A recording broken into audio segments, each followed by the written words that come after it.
All right, good morning. I'm calling the Board of Investments meeting to order today being Wednesday, August 10, 2022. It is 9 a.m. Before we proceed, Linda, will you please provide us with instructions? Yes, thank you, Chair Santos. This meeting is being conducted as a virtual meeting, so we'll do a roll call of the trustees to confirm attendance. Mr. Knox? Morning, I'm here. Thank you. Mr. Green? Good morning, Chair. Thank you. Ms. Greenwood? Good morning, I am here. Thank you. Mr. Jones? Present. Thank you. Mrs. Jones? Good morning, present. Thank you. Mr. Kelly? I'm here. Thank you. Ms. Sanchez? Bleep, bleep, bleep, bleep. Thank you. And Chair Santos? It appears that we are all present and accounted for.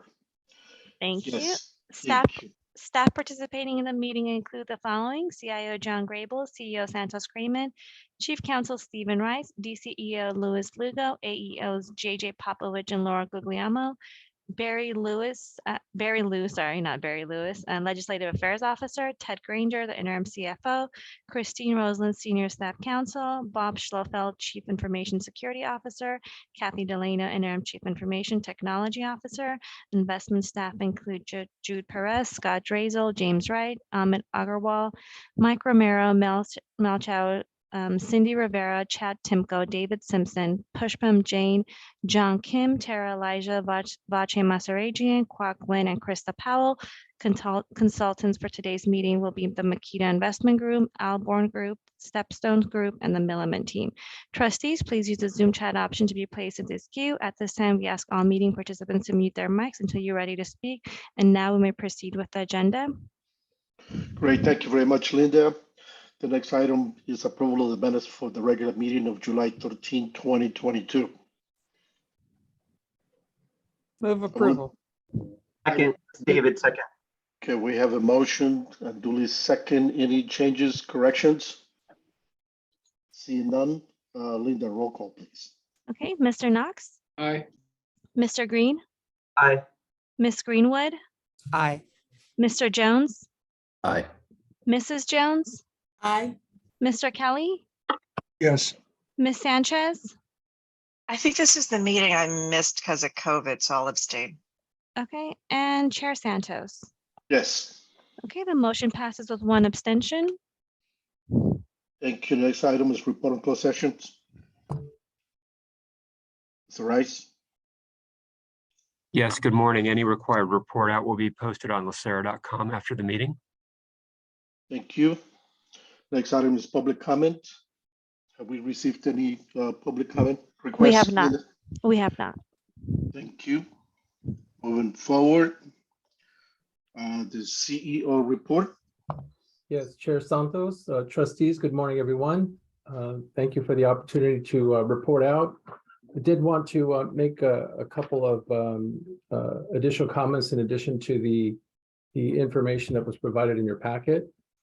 So in terms of strategic planning, we're continuing to move forward. I know that the action planning teams are hard at work putting our goals and objectives together and some specific concrete steps in order to achieve our future strategic goals. We're in line with meeting. The action planning teams will be making presentations to the SPARK team, which is the group, the advisory group that is made up of a number of trustees and executive staff.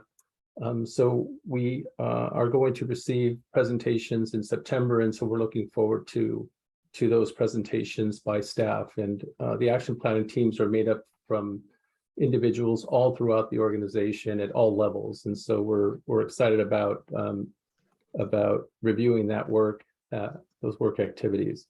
I did want to let you know that the survey to our members, we had reported that we were around 6,000 paper surveys and 3,600.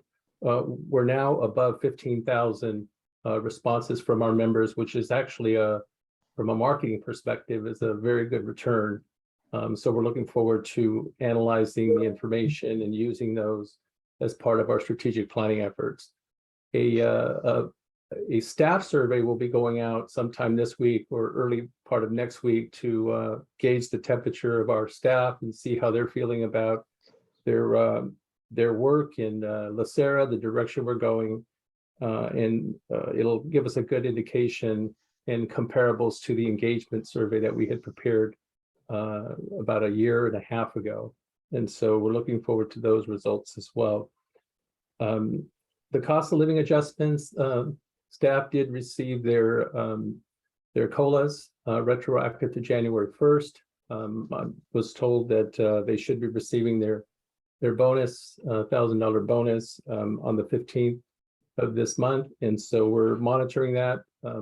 So we've had a really good communications with the auditor controller in that regard. So we're pleased that we were able to do that, get that accomplished.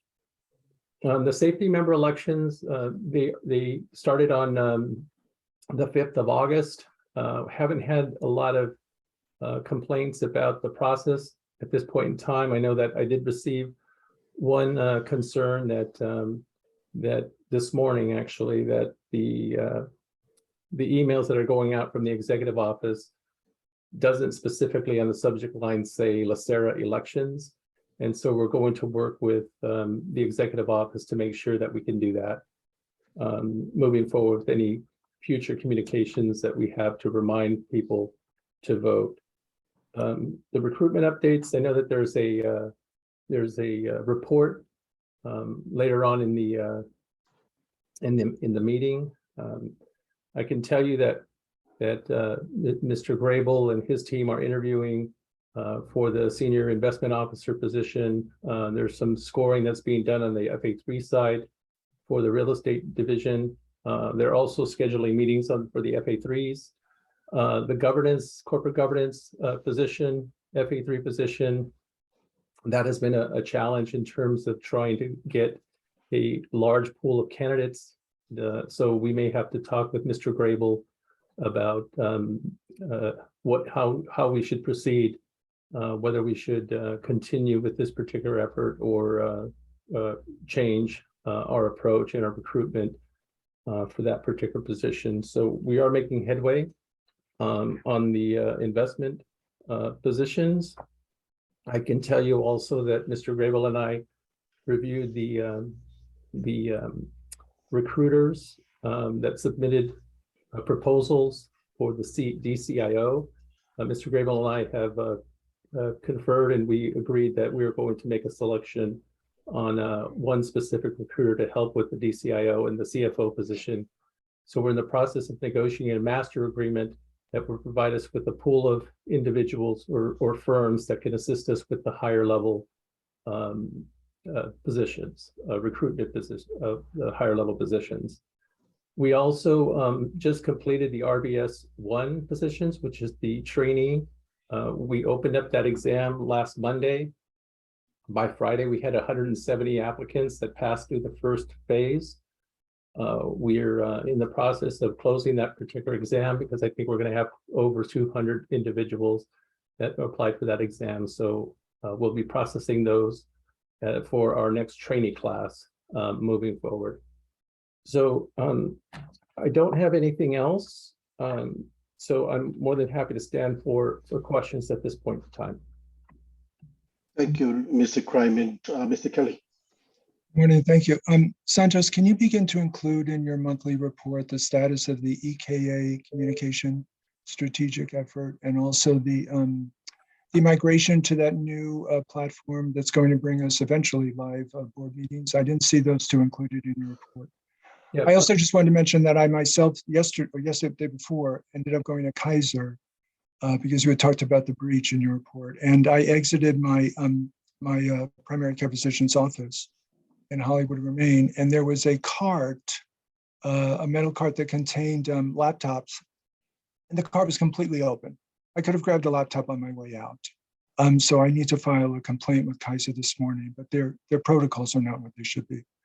And then also, I just wanted to mention, last month there was an email from, I think, IT discussing the requirement that to access LACERA systems, you needed to access, there was a new restriction that required you to access LACERA systems from a LACERA issued device.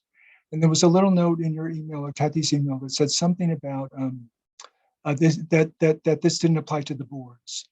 And that struck me because that's a very reasonable requirement these days in kind of the IT cybersecurity world. And I didn't remember that coming to the boards. So I don't know if that was a direction from specific trustees, but I think something like that, an exemption to a reasonable cybersecurity policy, should actually come to the board for discussion, and it should be a board approved exemption. It shouldn't be driven by specific requests. So the email did not go into the reasons that this was being implemented. I know the reasons. I assume I know the reasons, but it'd be helpful for me to get kind of a report back from you on why you did this, and then what the additional risks are for any unit or group within the agency, not just the board, that exempts themselves from that. And then I think we need to have a larger discussion about it on the board. Okay. The IT policy is the mobile device policy that we had prepared. We actually, I believe it was, I don't remember if it was this meeting, BOR meeting, or the last BOR meeting, but the trustees approved our policy on policies. And so we're in the process of converting all of our policies to conform with that particular format and that policy. And so, but we have implemented the requirement that we have to use a LACERA device. We have to use emails for LACERA. That was for staff only, since I'm responsible for the staff. I know that in terms of the exemption of the trustees, I have had ongoing conversations with some of the trustees that are accustomed to using their own way of communicating with LACERA. And so that's certainly something that if the trustees would like to discuss a broader policy that includes trustees, I think that's something that we can definitely report on and provide some options, and also the merits of having one uniform policy. It's very, at least from what I looked at, when you look at kind of, IT benchmark or best practices on like NACD, National Association of Corporate Directors, or some site like that, it's very unusual for a governing body to exempt itself from kind of commercially reasonable IT protocols. It increases risks. Sometimes if there are those exemptions, you need to report them to your insurance broker to make sure that, those adjustments can be taken into, policies, quotes, et cetera. So it's problematic, but the real issue to me was a governance one, which is, I don't think a few trustees should make policy for the entire board. I think the board should make policy. So I think it has to come back to the board for discussion. But again, the email was just a factual statement about implementation. It didn't go into you say, perhaps the information went to the BOR. I'd be fine to have Rook look at it, but so I don't know. I defer to you in terms of how to go forward. I just think we should have a larger discussion at this board about exemption. Okay, we will we'll take that into consideration and we'll move forward. Thank you very much. That was it. Great, thank you, Mr. Kryman. Any other comments, questions regarding the CEO report? Hearing none, I got a couple of comments, Mr. Kryman. And I know there's a report later on the agenda regarding the recruitment, but since you addressed the recruitment update in your report, I want to make a couple statements on that. You heard me say many times, I'm very disappointed with the pace of the recruitment. I will say that based on my experience in 19 years or so that I've been in the Board of Investments, I have never seen the type of recruitment taken so long. And I will venture to say that when you look at the returns that we have been able to accomplish, I really believe that had we been fully staffed, our returns will be better. I mean, we need to understand, or this organization needs to understand, that the role that the investment office plays in this organization is key.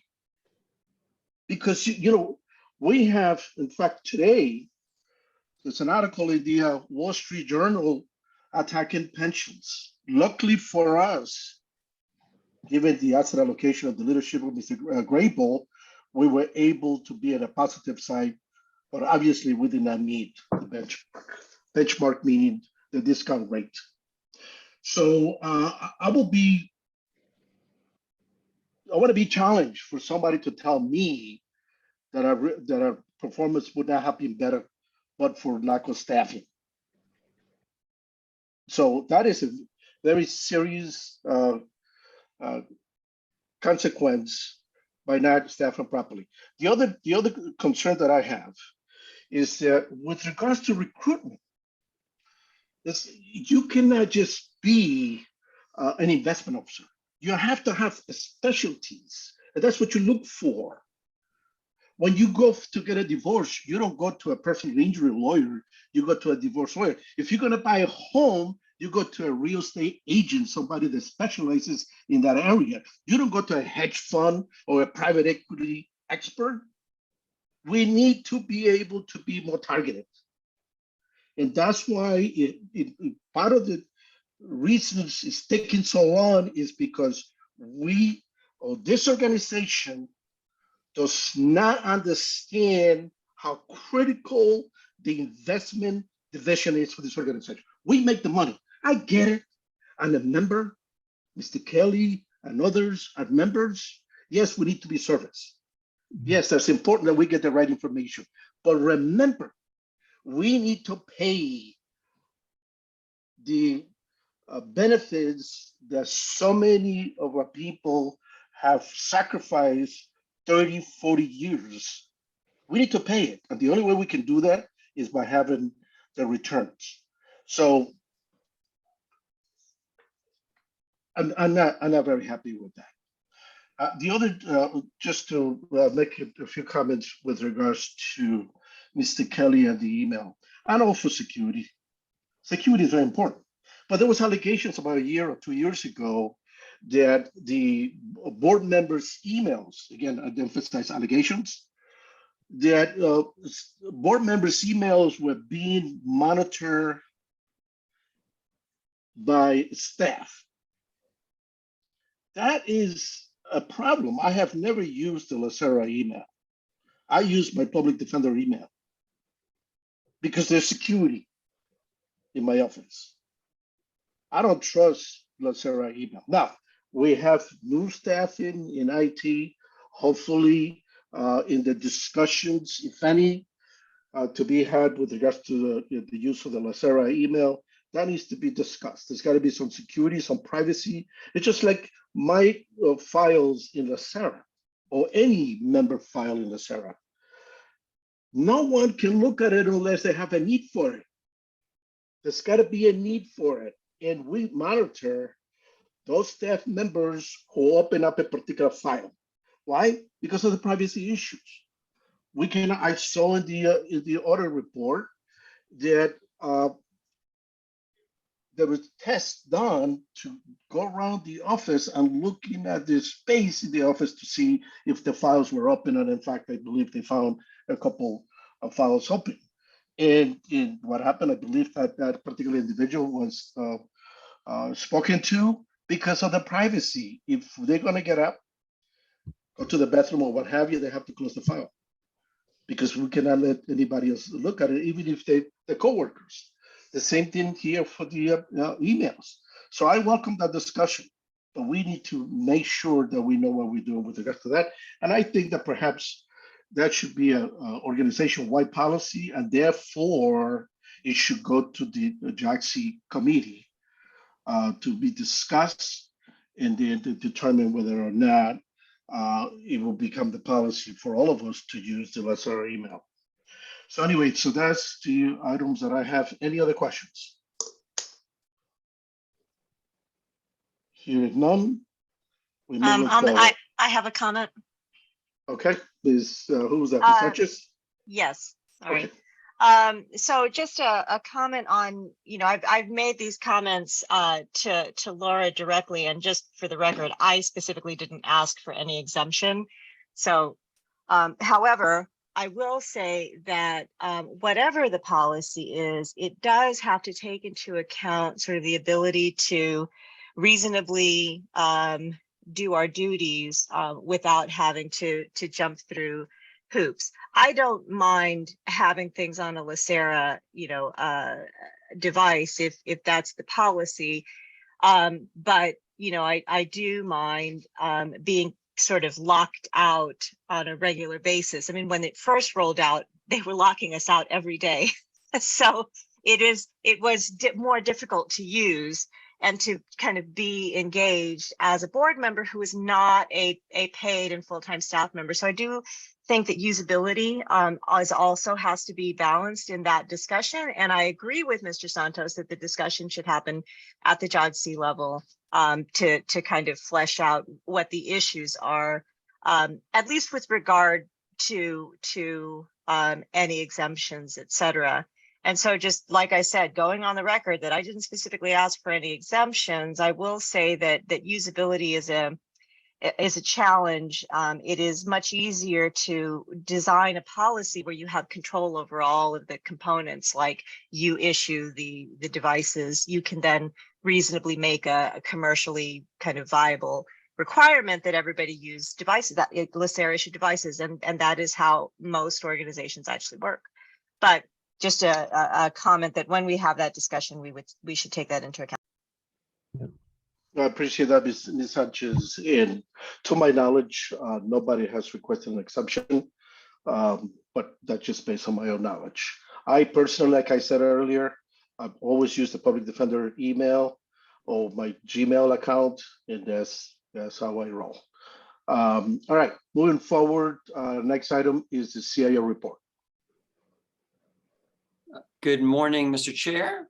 Good morning, trustees. I'll thank Ron in advance or after the fact, I guess, for driving slides during the committee meeting and driving slides throughout the day. Thank you, Ron. I'll try to keep my comments somewhat focused as we have a long agenda. And with that, let's turn to page 4. As we can see on slide 4, this is the global market performance as of the end of July across the 2 largest asset categories of global equity and investment grade fixed income. Global equities were up 7.1% for the month. After the article that Mr. Santos referenced in the journal today, with the median performance being of public pensions being down 7.9% for the fiscal year, global equities up 7.1% for a month is a good year, but it was a month. The aggregate bond index that we could see in the bottom right was up 2.4%. Once again, that is a monthly number, and that was driven, if we look on slide 5, it's kind of hard to see in the upper right, the 10-year treasury yield. Our advisors from Makita and Alborn discussed this at the credit committee, where they discussed the yield curve and lots of movement, and that calendar year 22 has been a tough year. We can see that the 10-year treasury finished July with a yield of 2.67%. You can't see the exact number, but in mid-June, that was 3.5%, that yield. That's a big move. And once again, that was discussed in the credit and risk committee meeting this morning. And I'll pause for a second and just say, I think what came across to me in that discussion was much of what Tim said, that we have to lean into our strengths. And I think implementing, credit and risk mitigating strategies is one of LACERA's strengths. If we turn to slide 9. So in contrast to the markets in July, June was a very hard month that ended a brutal quarter to make for a very challenging year. We finished, as we can see in the bottom left, the fund balance at the end of June was $70.4 billion. Cash over a bit in the middle and the bottom was about $1.1 billion, nicely above our target. And our actual asset allocation is on the right side of the page, and we are on target at the functional asset category for all categories. The next slide, please, Ron. So this slide shows the net performance. I'll begin with the fund. The fund was down 3.7% and 5.9% for the month and the quarter, respectively.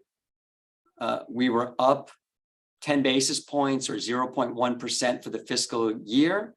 Maybe more important than that, psychologically being positive in a down year, is that we were materially ahead of our custom benchmark. As we can see on this slide, for the fiscal year, the 1 year period, real assets and inflation hedges were our only functional category that were positive. For the fiscal year, real assets were up 14.3%. That's why we need to have a diversified portfolio. If we stay in this top part of the slide, for the 3, 5, and 10 year periods, the fund was up 8.5%, 8.1%, and 8.6% net on an annualized basis. Once again, that's ahead of our custom and our actuarial thresholds. A different story for OPEB, which is on the bottom part of the slide. Our net asset value is about $2.4 billion as of the end of June.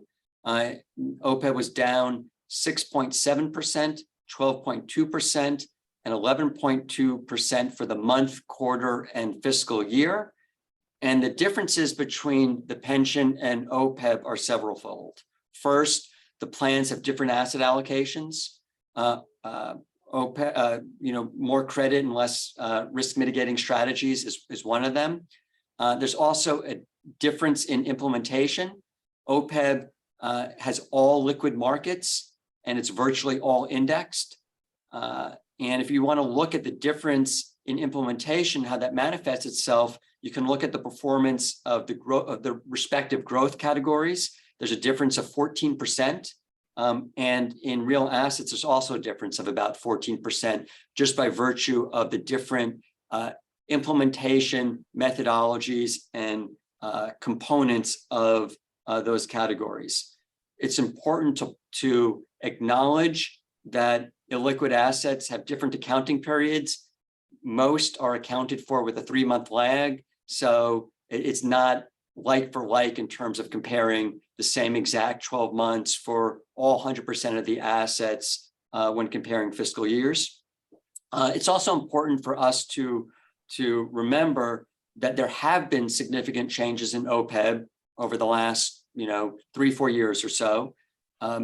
3 or 4 years ago, OPEB was 80% public equity. Had we stayed with that asset allocation, the performance would have been more negative than it was.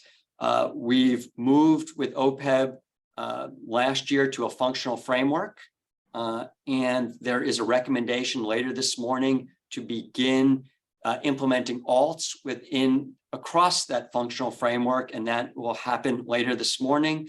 The last point I'll make about OPEB is that OPEB and the pension have different actuarial return thresholds. The OPEB's is 6%, and if you go back over the longer time periods, the plan is close-ish to that threshold. If we turn to slide 16, please. This slide shows a comparison of change in our net position by fiscal year. And it's a really good reminder that we're a mature plan, and that as a mature plan, we're cash flow negative. So notwithstanding the fact that the fund was marginally positive for the fiscal year, what this chart shows in the bottom is that the change in our net position was negative $2.5 billion.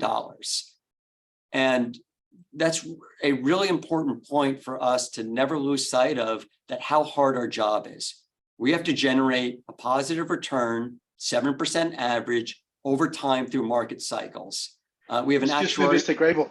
Yes. Excuse me. Could you repeat that? Because I think I need to make sure that people understand that, please. Sure. I think it's important for us to emphasize how hard our job is, in that we have to always generate positive returns currently 7% on average over time through market cycles. So our liability does not take time off for a recession, a downturn in capital markets. It's really difficult to do what we do through different market cycles. And that's why we need the discipline and focus that we have. On the staffing.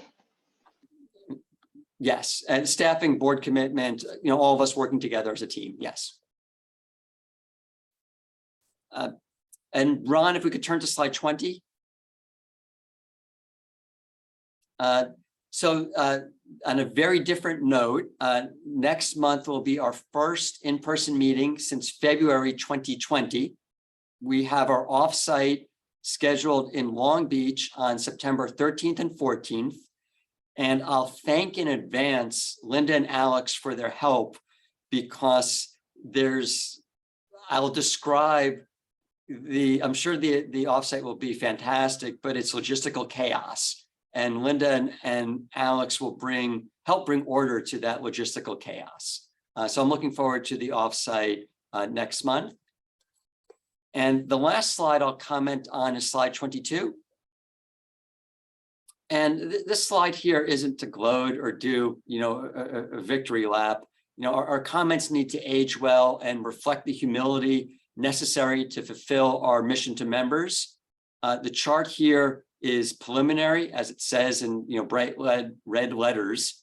The chart also compares apples to bananas to carrots, in that different plans have different risk profiles and actuarial needs. In addition, the point that I made earlier is that the accounting periods are not all precisely the same. There's not 100% overlap in terms of comparing results. In addition, some organizations report numbers gross of fees, some do a hybrid, some add on to a fee threshold to account for alternative assets. So these charts are indicative. And so I think that they always need to be taken with a grain of salt. But there are several points that are worth discussing on this slide. First, LACERA had a good fiscal year from a relative perspective. I believe our ranking will trend down as more plans report their data. It's also important, towards the point that the board chair asked me to stress, is that peer rankings don't pay benefits. We need to be focused on LACERA's mission to its members. But, and I'll pause for a second, I think that it is important to have acknowledgement, small, very small, or celebrations. And I think it's really good for us to say good job to everyone. We did well, all things considered, we collectively last year. We are ahead of our benchmarks, and that stresses the importance of our asset category structure reviews. Next to our strategic asset allocation, structure is the most important decision that this board makes. Also, being ahead of our benchmarks has positive consequences. We were about 5%, 500 basis points ahead of our custom benchmark over the last 12 months. That equates to maybe, call it $3 billion or so. $3 billion is a year's worth of benefit payments.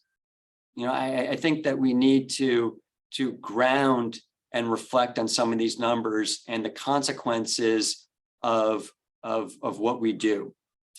For the longer time periods, you can see on the right side of this chart that there's significant compression in return distribution. For example, in the 1-year period, the spread from the 25th percentile to the 75th is 630 basis points. For the 10-year period, it's 100 basis points, which really means that in different asset allocations work during different periods of a market cycle, which means that we need to avoid momentum after the fact in investing and doing what worked last period. I have back to school in my mind.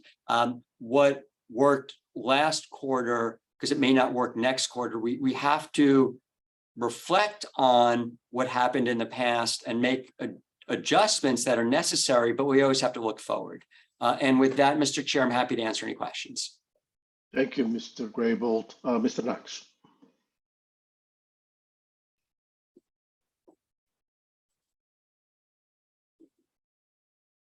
Mr. Knox? Sorry about that. I just wanted to take a minute and commend Mr. Grable and the team for the great work that they've been doing. I have Google Alerts signed up for CalPERS and CalSTRS, and there's been a lot of focus on their negative returns. So I think it is appropriate to just take a minute and appreciate, that our asset allocation has really put us in a position to have the returns that we did. So thank you for that. Quick question as far as OPEB, as the asset allocation changes, as we look at the investments for OPEB and as that process evolves, is it likely we would see less of a difference between the pension and OPEB in the future? They won't always be lockstep, but they would probably be a little closer as OPEB evolves. Mr. Knox, yes, I believe over time returns will compress, but it takes a while for the out years to be out of the 10-year numbers. So yes, I believe that they will over time. Thank you. Compression in the spread, not the returns, will be reduced. Understood. Okay, Ms. Jones. So I want to echo Trustee Knox's comments about just giving acknowledgement to how successful the returns were for this period. I just got back from the SACRS and conference, which was great. I learned a lot. But one of the comments that was made there is you really find out, the significance of your asset class allocation during the difficult times. When times are going well, everybody's making money. It's kind of hard not to make money. But when you have difficult times, that's when it shows just how good your plan is. And so I want to I want to join in the celebration. I've never been so happy for 0.1% because it is significant when you do look at some of the benchmarks as well as some of the other retirement plans that are out there. But I also do share some of the concerns that were expressed this morning in our session about, there is potential recession coming ahead. And so I know that there were some target allocations that were discussed, and we're getting, we're within the range, but we're also still actively working towards some of those percentages of changing some of the changes. They look like they're great changes to make. So I'm, sure we're continuing on the right direction. But I do think, we still have some challenging times up ahead, possibly. And so I'm really grateful that, there are staff that are very competent and knowledgeable and moving LACERA in the right direction.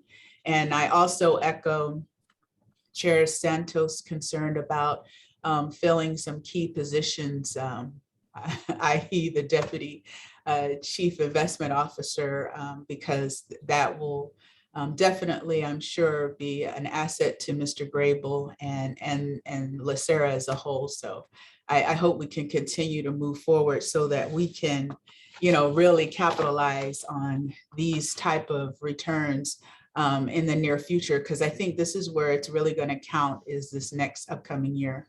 But thank you. Thank you, Ms. Jones. Anybody else? I don't see any other requests. Yes, I have a couple comments.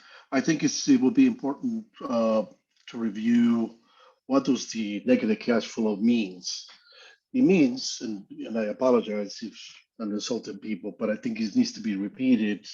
Negative cash flow means that the county contribution, which is the majority, and the employee contribution is not sufficient to pay the benefits on a regular basis. So we have to rely heavily on the returns. And that's why I apologize for my colleagues this morning and a little, my blood is boiling today because we make job difficult for us. We know that 70%, this is important, 70 cents of every dollar that we pay out in benefits comes from return on the investments. Let's think about that.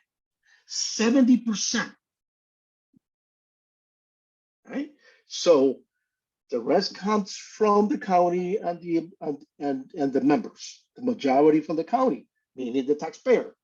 So we do have an obligation to make sure that we are able to provide the investment officers with the tools necessary to operate. And I do compliment wholeheartedly the staff for the tremendous work that they have performed.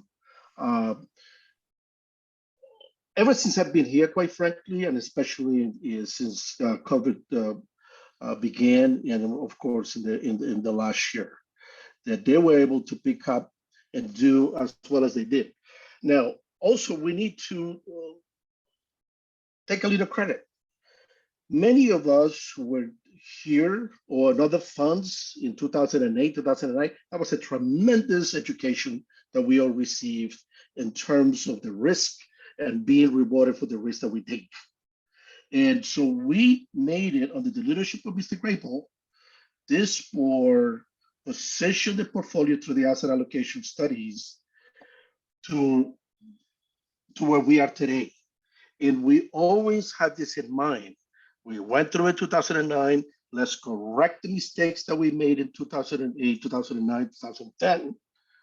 And so we can position ourselves in the future for this type of environment, and here we are.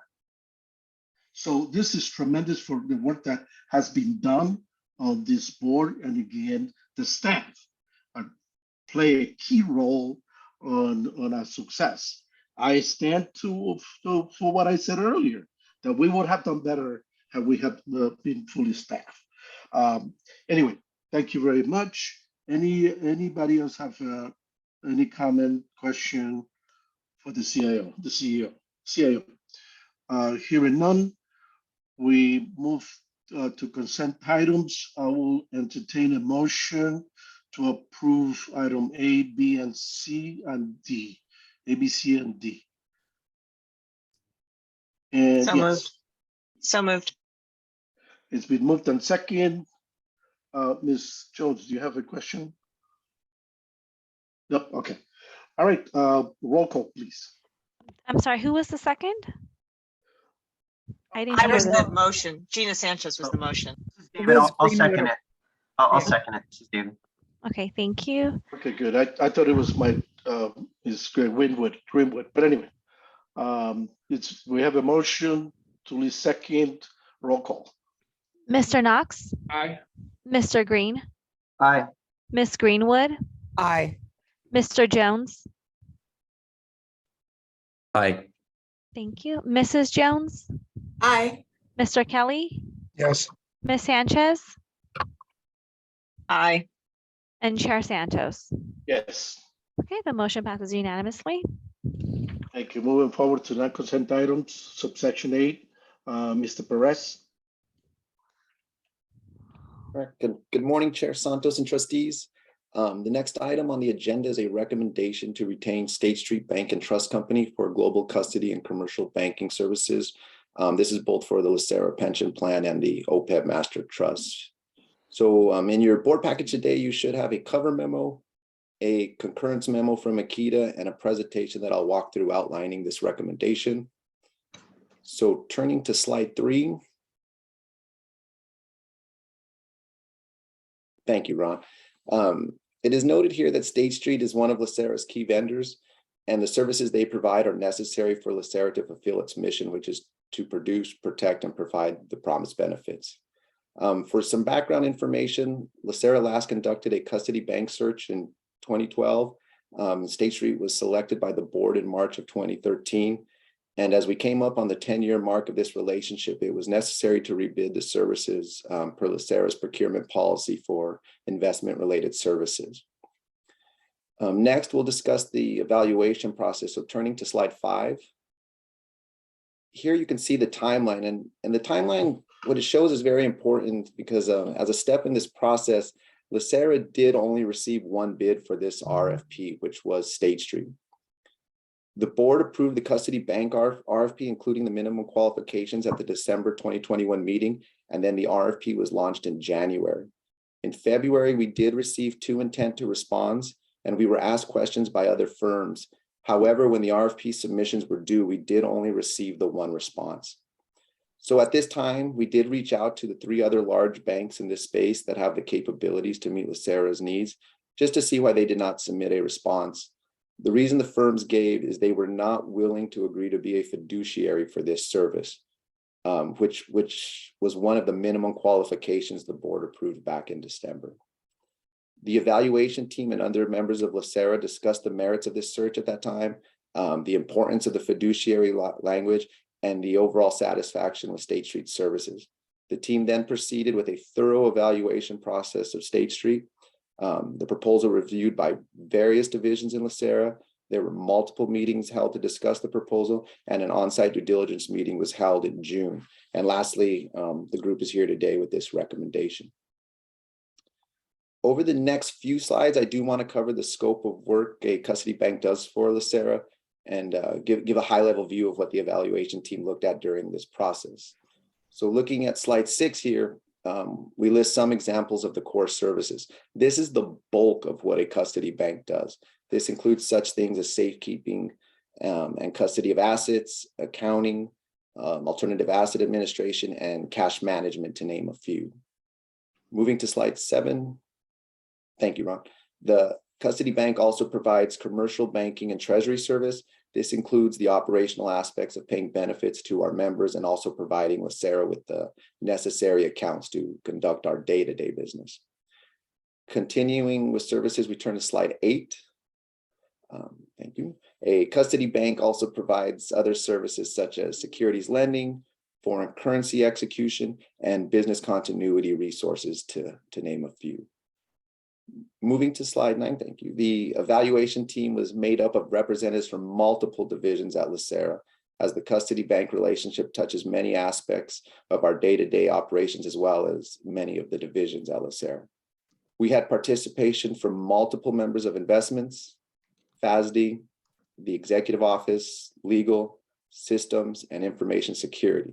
This evaluation was a LACERA-wide effort, and we do have representatives from each group here at the meeting today to help answer any questions that the board may have. Moving to slide 10. The team evaluated State Street on the 7 criteria listed here, and what was originally going to be scored and given equal weight across all criteria, we ended up scoring on a binary pass-fail due to there only being 1 firm to review.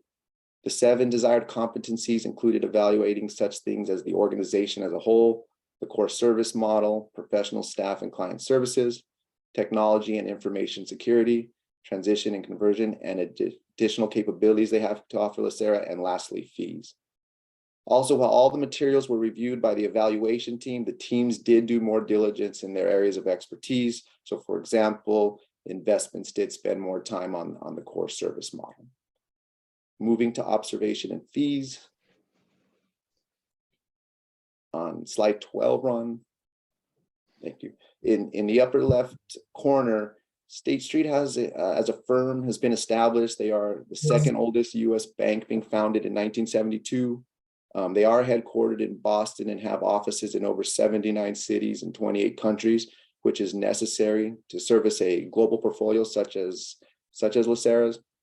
And I do want to mention that the majority of the team that service LACERA is located in Sacramento, California.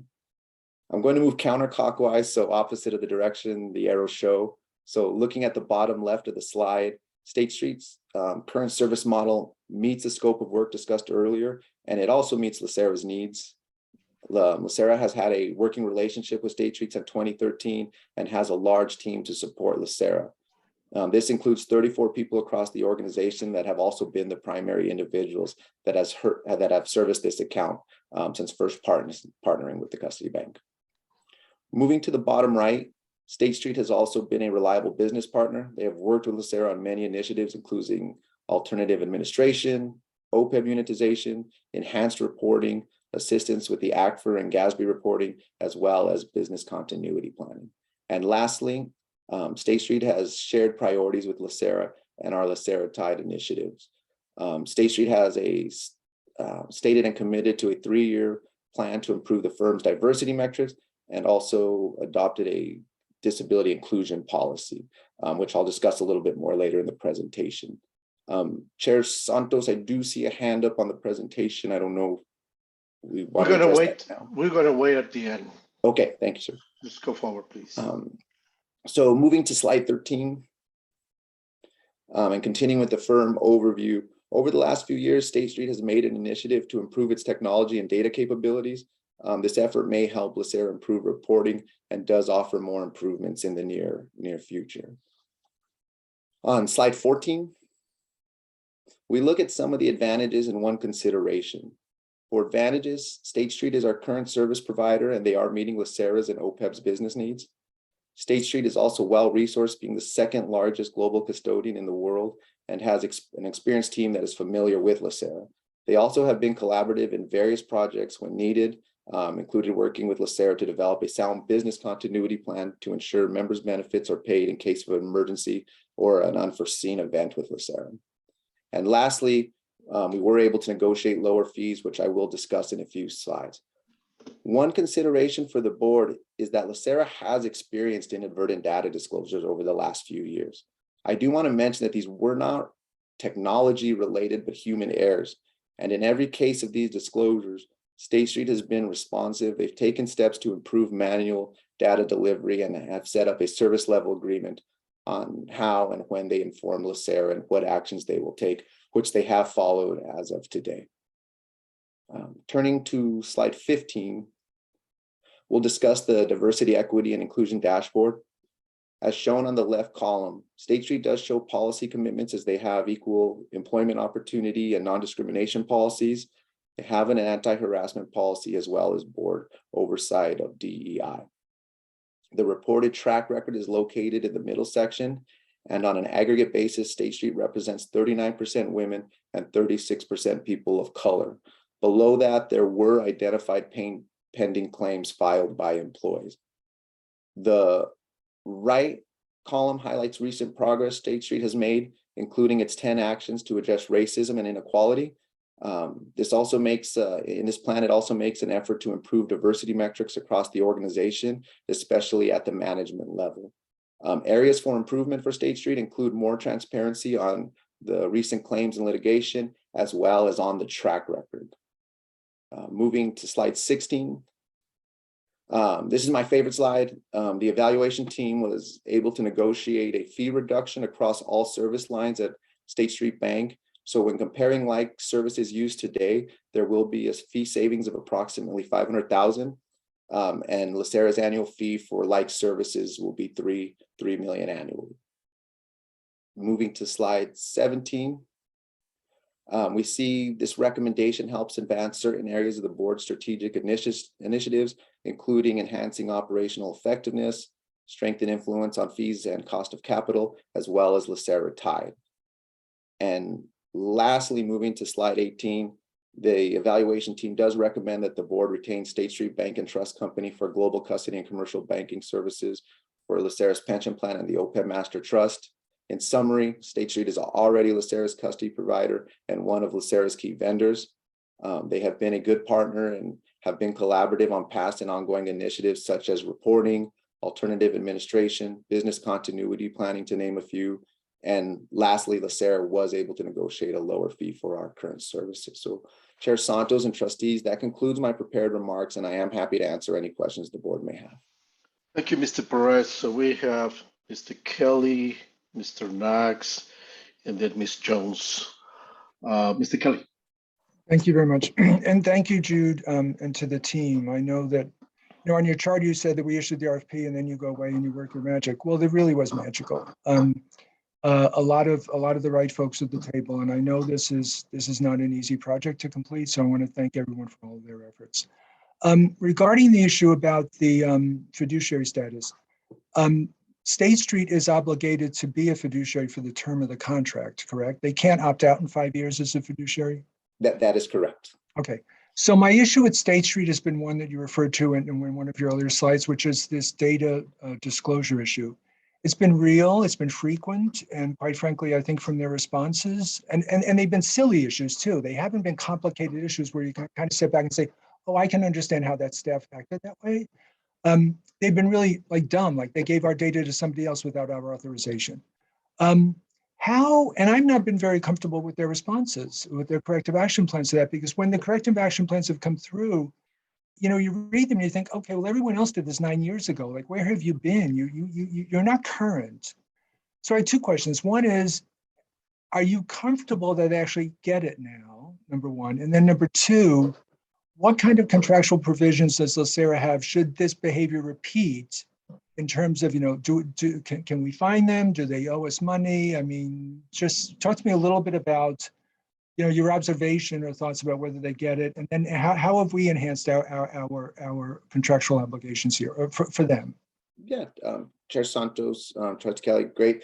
It is a consideration. That's why we highlighted that one to the board.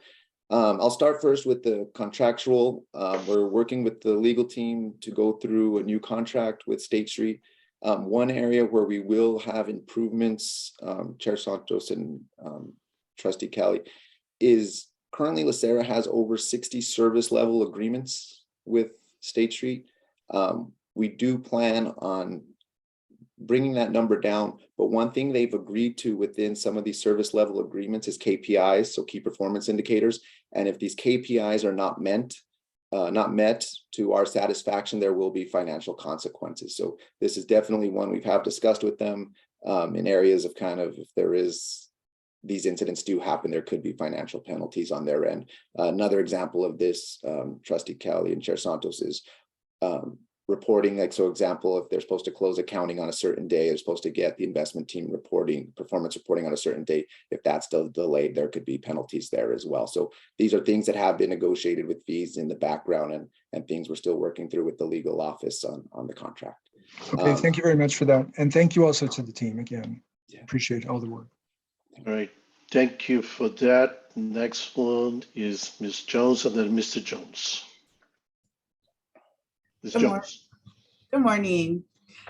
I had a question because I just wanted to have an understanding on the, getting more firms involved with submitting a proposal. So you said that you did reach out to 3 banks, but they were not willing to be a fiduciary. Could you elaborate more on that? Are they a fiduciary for other agencies and just they weren't interested in dealing with LACERA, or is that not in their model? And I just wanted to get a little bit more understanding. And then, what efforts were made to contact other banks that, this would not be a restriction? I'm just curious. Yeah, Chair Santos, Trustee Jones, good question. So if it wasn't for kind of the procurement policy for investment related services, we probably wouldn't have gone out to bid. And in this area, for the complexity and the service model that pension plan like LACERA needs, there really is only 3.5, 4 companies worldwide that can provide this service. They have the fiduciary language in some of their older contracts when I was speaking to them. However, going forward, when I was talking to the other banks,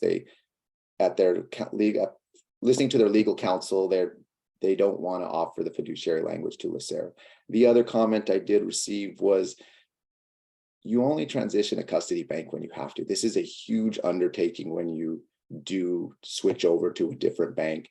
And I think in their mind, unless there's a blatant reason to change, they may not have wanted to put the work into an RFP. I can't say that, I don't want to put words into their mouth, but those are some of the reasons. But I do want to highlight that the pull for this type of services is small.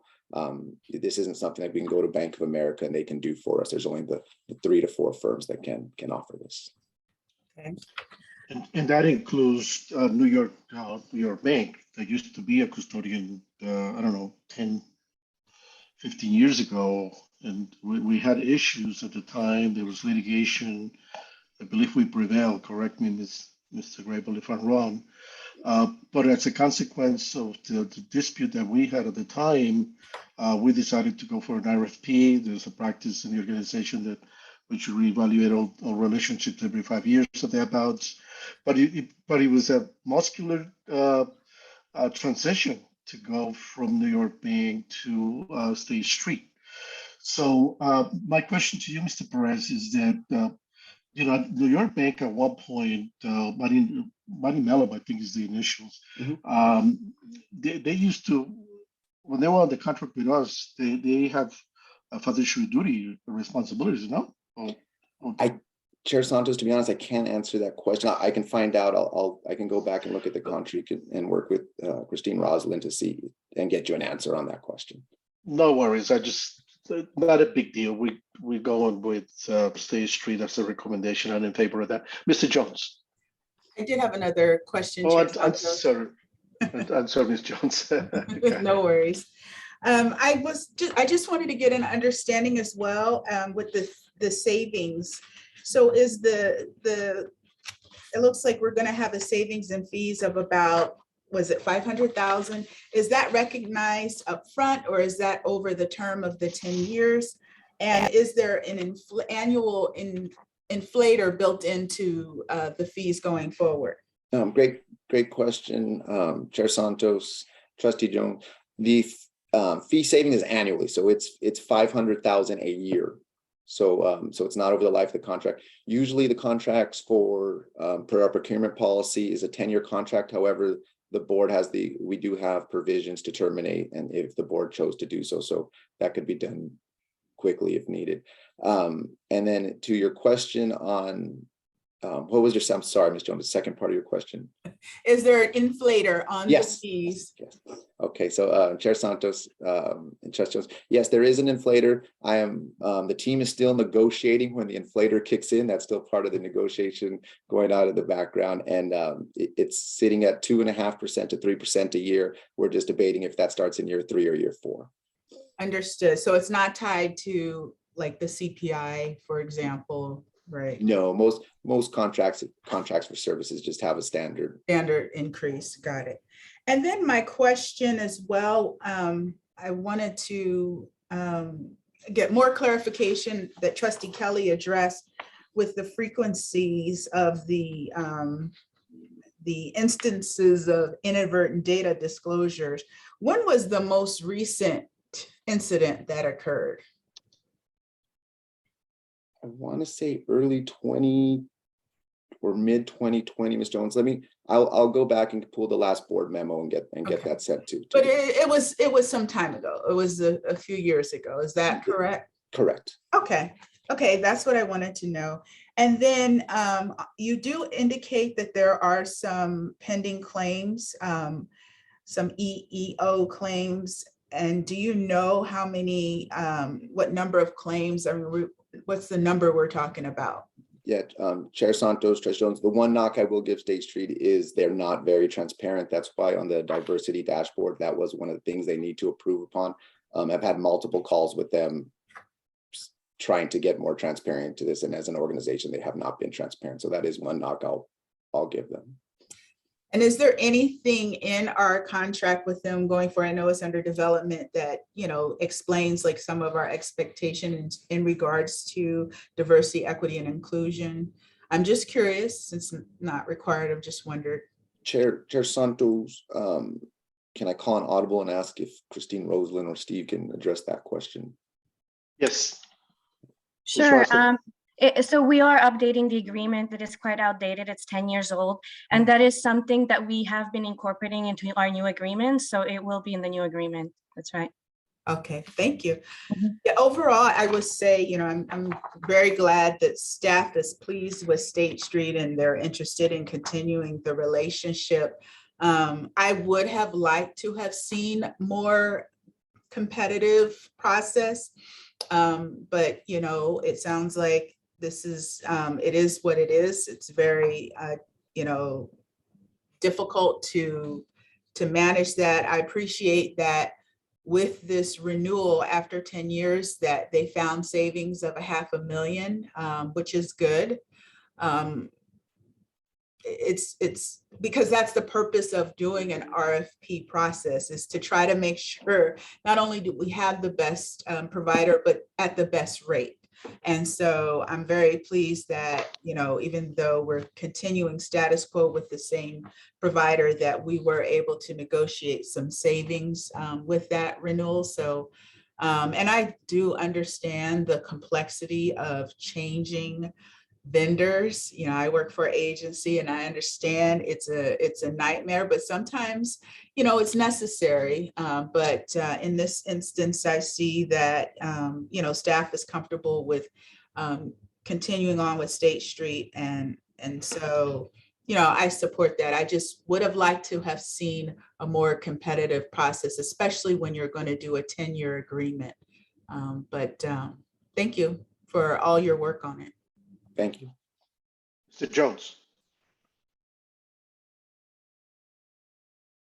Yeah, good morning, everyone. A couple of my questions were already answered. So just one further question from a perspective of nuance.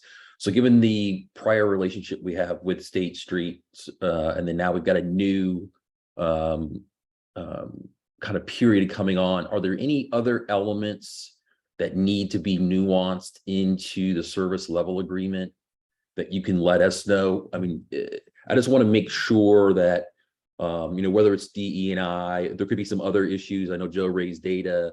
Are there any other things that you could share with us that might sound a little mundane at the staff level, but I think we just like to have an understanding of, hey, now that we have a chance to renew it, now that we have a chance to recodify it into the contract and everything else like that, are there any other parameters where we're looking to get the service level improvement or fidelity to certain benchmarks or standards together, just so that the board kind of has a collective sense of what some of those areas might be? Yeah, Chair Santos, Mr. Jones, some things I will mention. Mr. Perez, just give me a second. Mr. Grable, you have a comment? Oh, sure. And thank you, Mr. Chair. And I'm sure Jude's comments will be much better than mine. One thing that might be helpful for the benefit of the board is going back to Mr. Kelly's question, that we went through a stretch from, call it 2018, 2019, where every 6 months or so, it seemed like there was some form of human error with our data. And at that time, there was also some turnover amongst the coverage team at State Street. And Mr. Perez can't say this, I can, is that we said to State Street, we're going to go to the board and we're going to recommend an RFP. Unless you re-implement, re-onboard this relationship. And Jude ran that process. And I would say that the relationship is infinitely better today than it was then. The service levels are much better. They communicate better to the team. And not only is it better than it was, but it's more complicated than it's ever been.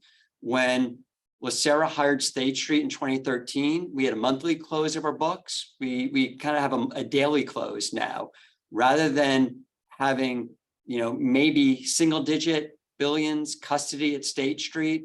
We have accounts in 60+ countries around the world. We custody, tens of billions of dollars with State Street. So and our allocation to alternatives is greater. So it's much more complicated. So a lot of that work, long answer to a short question, a lot of that work has been done over the past several years. Okay. Yeah, because I'm just trying to determine at what level of enthusiasm are we approving this. I just wanted to make sure that whatever wish list you and the staff have, and I have no reason that you wouldn't already have that out there. I just wanted to make sure we had an understanding so that we can back you up with the full weight of trustee cognizance of any of those issues to that extent. So thank you. And Mr. Jones, Mr. Chair, if I may, I think that this is the first time in history the word enthusiasm and custody bank have been said in the same sentence.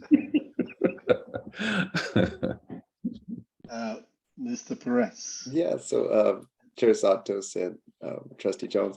Just to answer your question, there is some things happening in the background that were not in the presentations. There's things in the SLA, such as when they deliver the investment office performance, the quality of the performance, things like that they have said that will change. We will put in the service level agreements.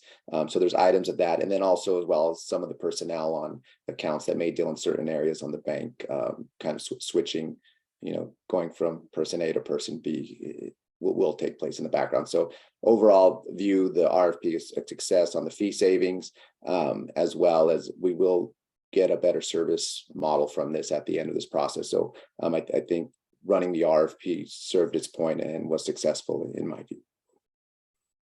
Good, thank you. Thank you for those final words. I will entertain a motion. I move staff recommendation. And it is I'll seconded. second. I'll second it. Gina. It's been moved on second. I don't see any further requests to speak. Linda, roll call, please. Mr. Knox, Aye. Mr. Green, Aye. Mr. Kehoe. Oh, I'm sorry, he's not here. Ms. Greenwood, Just stepped out for a minute. Mr. Jones, Aye. Mrs. Jones, Aye. Mr. Kelly, Yes. Ms. Sanchez, Yes. and Chair Santos. Aye. Okay, the motion passes unanimously. Great, thank you. Moving forward in reports, the triennial actuarial project. That will be Mr. Private. Yes, Mr. Granger is going to take the lead on the presentation on this, so I will defer to Mr. Granger. Mr. Granger, you got the floor. Great, thank you. Good morning, Chair Santos and Board of Investment Trustees. My name is Ted Granger. I'm with LACERA's Financial and Accounting Services Division. I'm here to introduce our speakers today for this report from your consulting actuaries, Milliman. Presenting today will be Nick Collier and Craig Glide. And I want to thank Ron ahead of time for driving the slides. And we did make it a little bit confusing for him at the last minute with one change, but he was able to accommodate that. So I appreciate that. I did want to follow up, if I could, just real quick in terms of accounting numbers. Chair Santos, you talked earlier in today's meeting about the accounting numbers, and I wanted to provide the preliminary unaudited numbers from LACERA's June 30, 2022 income statement. And those numbers are that LACERA collected right at about $3 billion in employer and employee contributions, 2.958 to be a little more precise. And at the same time for this last year, again, preliminary unaudited numbers, LACERA paid right at $4 billion in benefits. So that's the $1 billion differential that you described. And just to follow on really quick, the employer, back to the contributions numbers, the employer paid 76% in contributions of that $3 billion, and the employees paid 24% of those contributions. So just wanted to provide, again, I hope Plant Moran is not upset with me, but those are, again, preliminary numbers. So with that, I do have a couple of comments, if you'll indulge me, in terms of the process, and then I'll be happy to hand it over to Nick and Craig.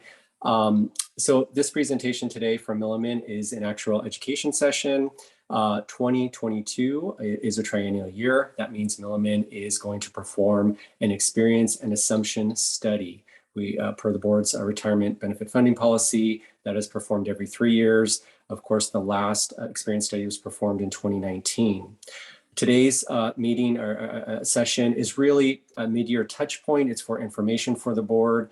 No decisions have to be made. It's really an overview of the actuarial process. The experience study process itself will be highlighted. But in the coming months, we will come back to the board and talk about economic assumptions and specific to the LACERA plan. We will also talk about demographic assumptions, and we will perform the experience study and the 22 evaluation. On the slide that Ron put up, this is the roadmap for the upcoming 22 cycle.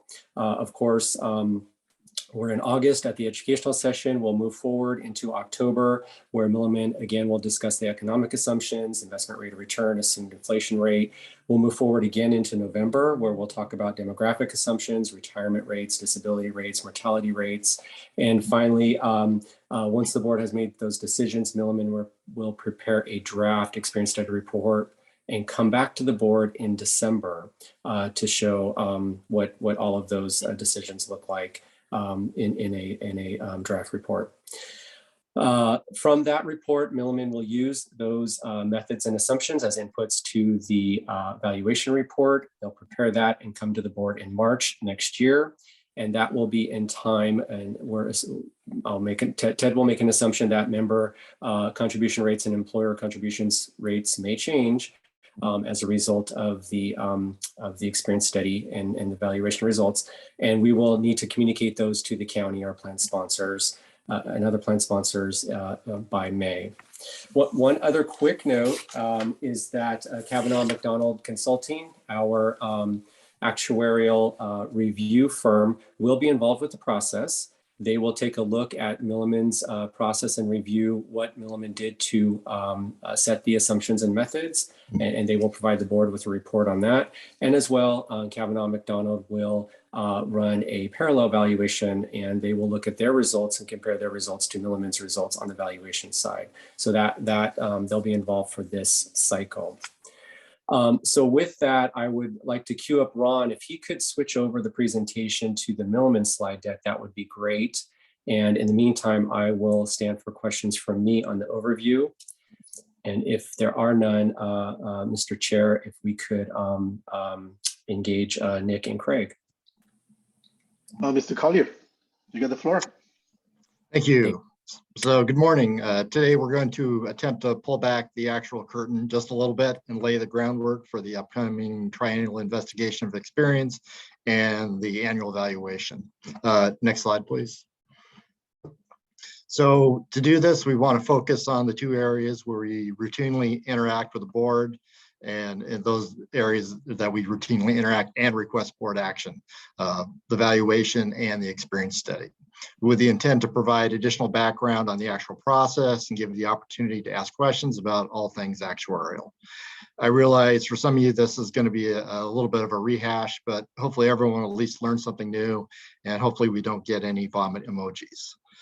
So looking at the first thing, which is the assumption review, which is often referred to as the triennial investigation of experience, or just the experience study.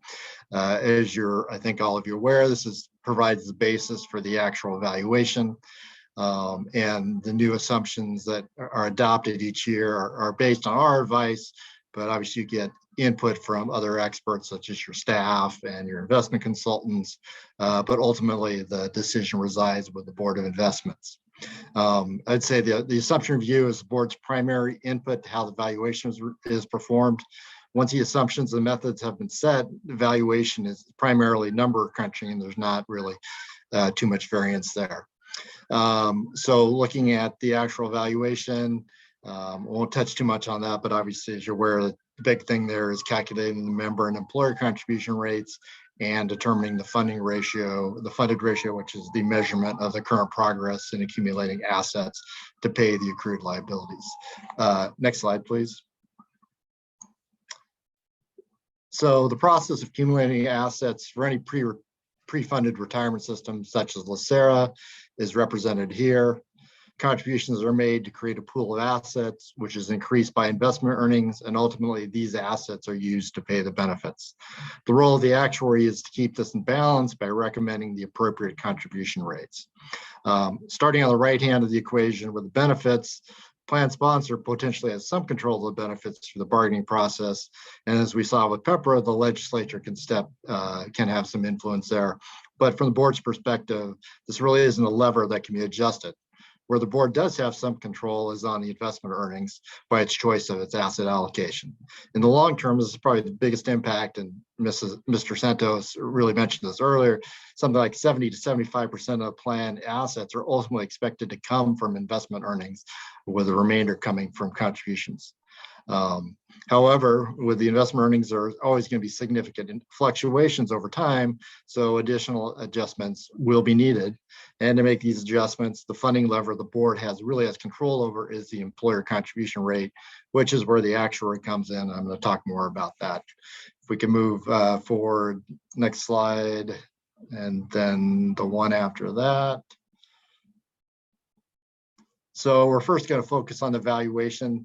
I know we're showing you this graphic on the right, so I'm just going to go over it real quick. But what I'm going to talk about today is first I'm talking about how the projected future benefit payments are determined.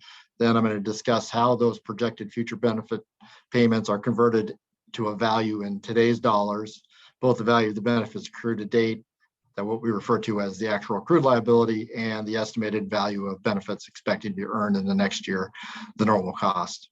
Then I'm going to look at how we apply LACERA's retirement benefits funding policy to those results from the prior step to determine the employer contribution rate.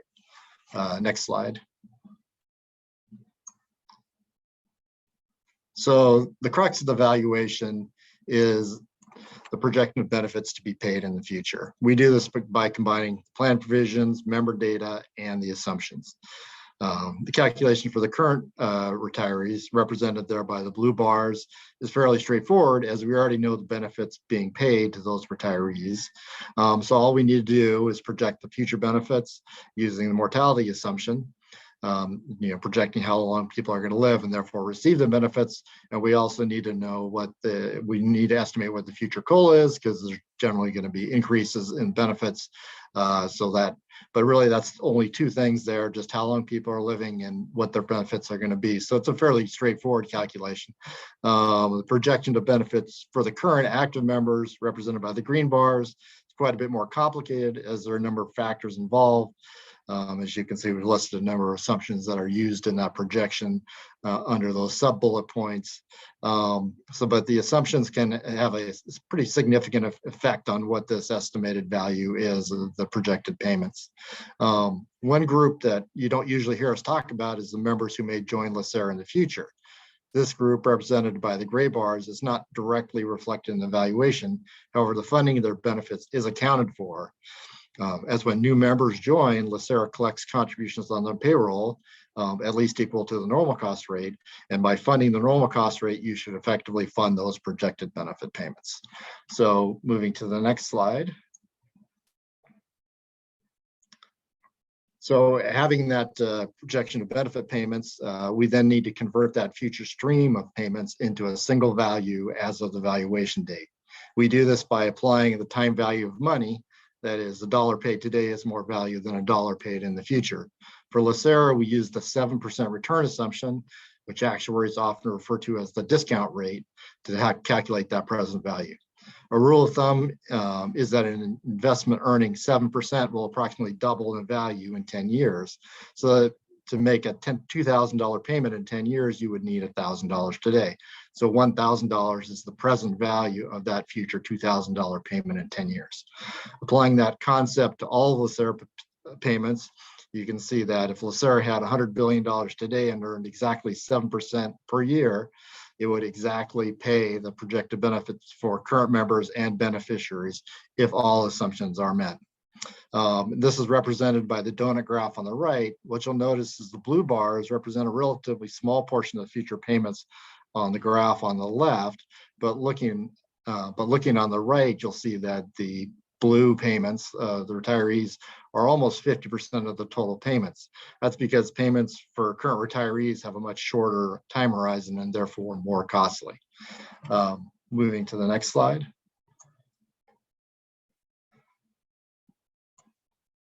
As some of the payments future payments are attributable to service earned in the future, we need to determine an additional value, which is the actual accrued liability. That's the portion of that present value benefits that described on the prior page, attributable to service as of the valuation date under the actuarial cost method, which I'll talk a little bit more about later.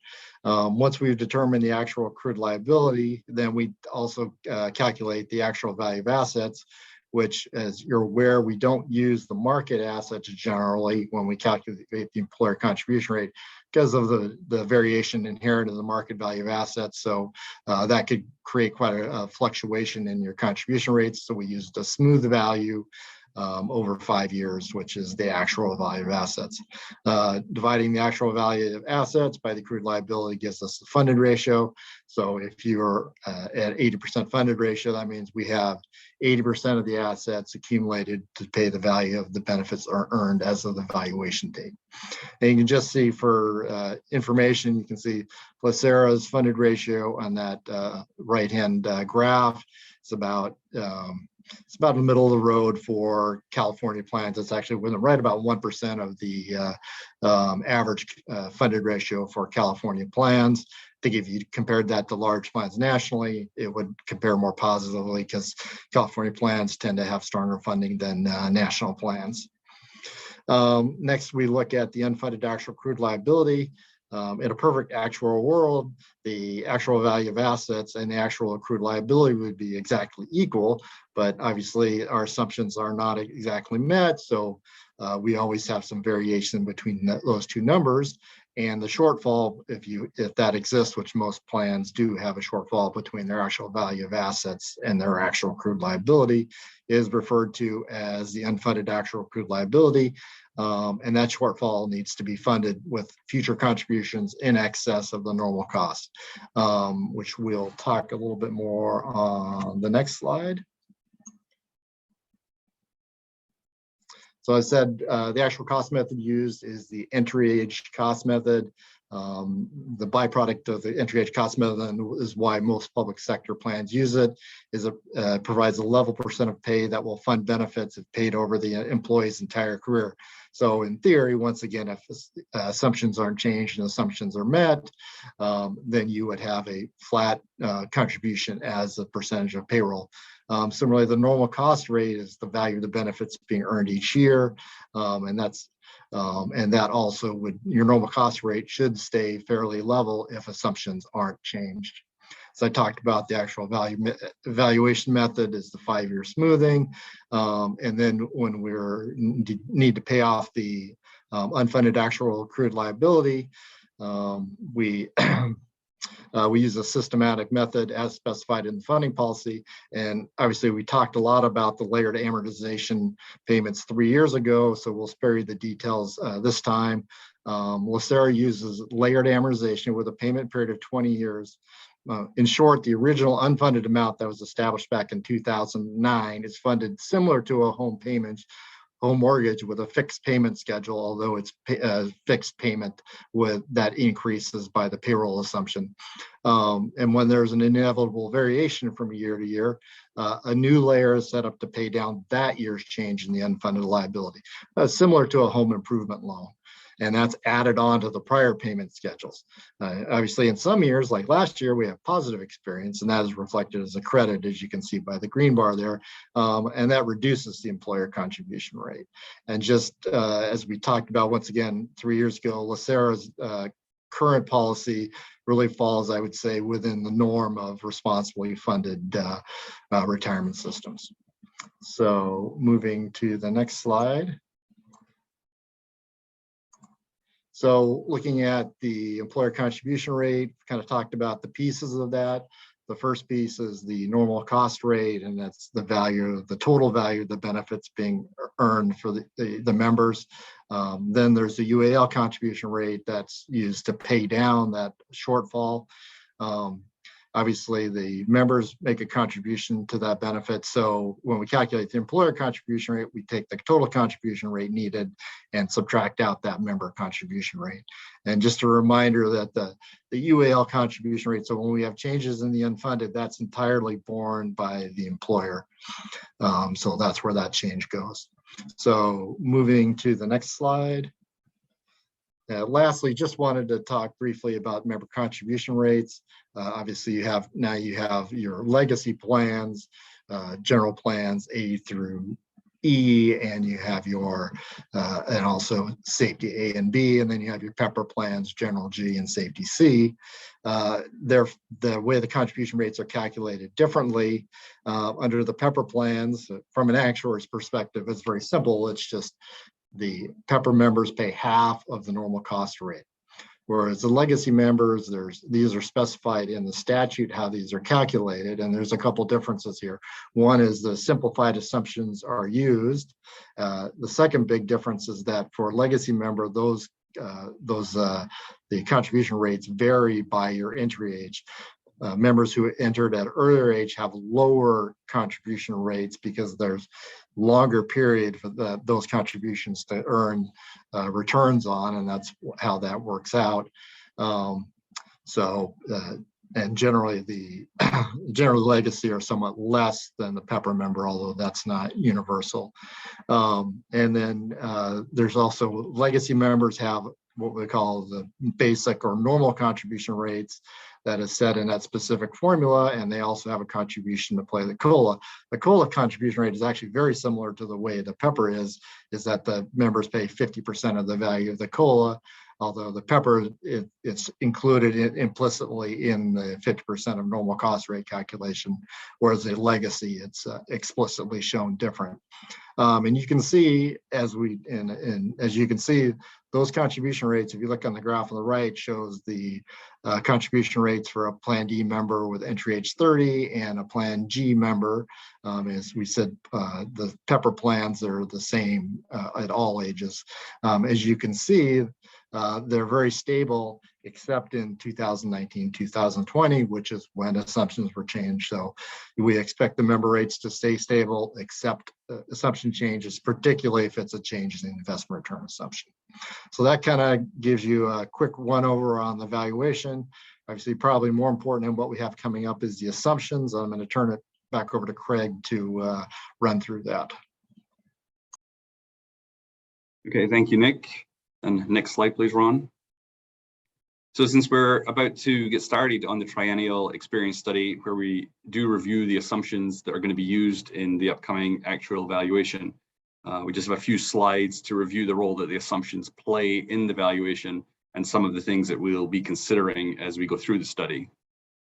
And so ultimately, over the life of a pension plan, its cost depends on the amount of the benefits that are earned by the members, and those benefits are defined by the provisions of the plan, largely based on length of service and salary. The cost of those benefits and the cost of the plan is paid by the sum of the employer and the member contribution rates and by investment earnings. What the assumptions and the actuarial cost method do is that they allocate the cost of the plan to specific time periods. They allocate a portion of the cost between the contributions and investment earnings, and then they further allocate those contributions between the employer and the members. And now from year to year, we know that the actual demographic and economic experience is not going to match the assumptions exactly. However, we are aiming to make assumptions that are expected to be consistent with the actual experience over time, because that helps to allocate the cost appropriately to different time periods, and it helps to produce more stable and predictable costs for the employers and the members. When those assumptions aren't met between different valuations, that generates what we call an actuarial gain or loss, and we then need to make an adjustment at the next valuation to the employer contribution rates to true up or to reflect for that discrepancy. Additionally, when assumptions are not consistent with the actual experience of the plan, contributions may be allocated to near-term time periods rather than long-term time periods, or vice versa. So there might, if the assumptions don't match, there could just be a mismatch in the allocation of the cost to time periods. And as an example of that, an assumption that is considered conservative relative to the experience will generally allocate more contributions to the near term and less to the long term than will an aggressive or a less conservative assumption. So during the triennial experience study, we are going to be reviewing the actual experience over the last 3-year period, and we'll also be considering experience over other recent 3-year periods. and we'll be comparing that experience to what we expected to happen based on the assumptions. Our main goal is to assess whether those assumptions are still appropriate to be used in future periods, so that we can advise the trustees on appropriate assumptions moving forward. So we generally use the historical experience as a guide for this. However, we're also considering other short-term factors that may have affected recent experience that we may not expect to recur in future. And we'll also be considering any trends in the data that may persist. And if there are any forecasts of future experience, we will incorporate that when it's available. So the assumptions are generally categorized as either economic or demographic. And the demographic assumptions are generally related to the members' experience, the rates of termination of employment, the rates of retirement from employment, and the economic assumptions are more related to the investment return and the general wage growth assumptions. The trustees make the ultimate decision on the choice of assumptions based on the guidance of their advisors. And on the demographic assumptions, that's generally the actuary. And on the economic side, it will also include advice from LACERA staff and investment consultants.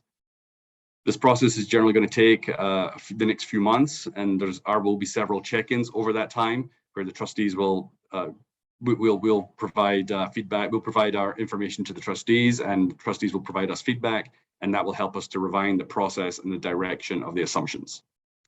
So next slide, please. So as we start looking ahead, there's quite a few differences in this period versus the last study that we performed in 2019. There's going to be some additional challenges in this cycle that we maybe haven't seen in recent cycles. And so I think a lot of these I don't think will come as much of a surprise. But I mean, first, with regard to the economic assumptions, the macro environment we're in is quite different than it was in 2019. Interest rates have rebounded from their historical lows, and the Fed has indicated that it may further raise benchmark interest rates over the next few months. Equity markets have recently seen some significant declines, and PE ratios are now a lot closer to their historical averages than they have been over the last few years.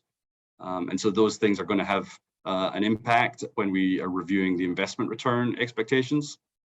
We're generally seeing right now that based on the capital markets as of June 30th, that the capital markets are expecting higher investment returns over the next 10 to 20 years than they were as of December 31, reflecting the recent declines in the financial markets.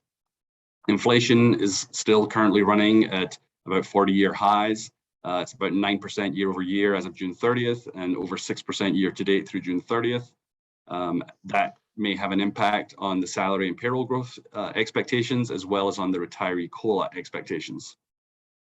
And so as we go forward, we're going to have to consider how much of that impact we expect to be short-term versus long-term in nature as we sort of consider the assumptions that we will recommend. With regard to the demographic assumptions, the pandemic has also affected the experience over the last couple of years. In general, pension plans have experienced higher mortality rates and higher rates of termination and retirement from employment than in the years immediately prior to the pandemic. So similar to the economic analysis, we'll need to consider whether that experience is going to be short-term or long-term in nature, which at the current time, it's difficult to really know whether it's been a systemic change in behavior or if this is going to be temporary and it will revert to more historic type norms over the coming years. But those are going to be things that we will consider throughout the study. Next slide, please.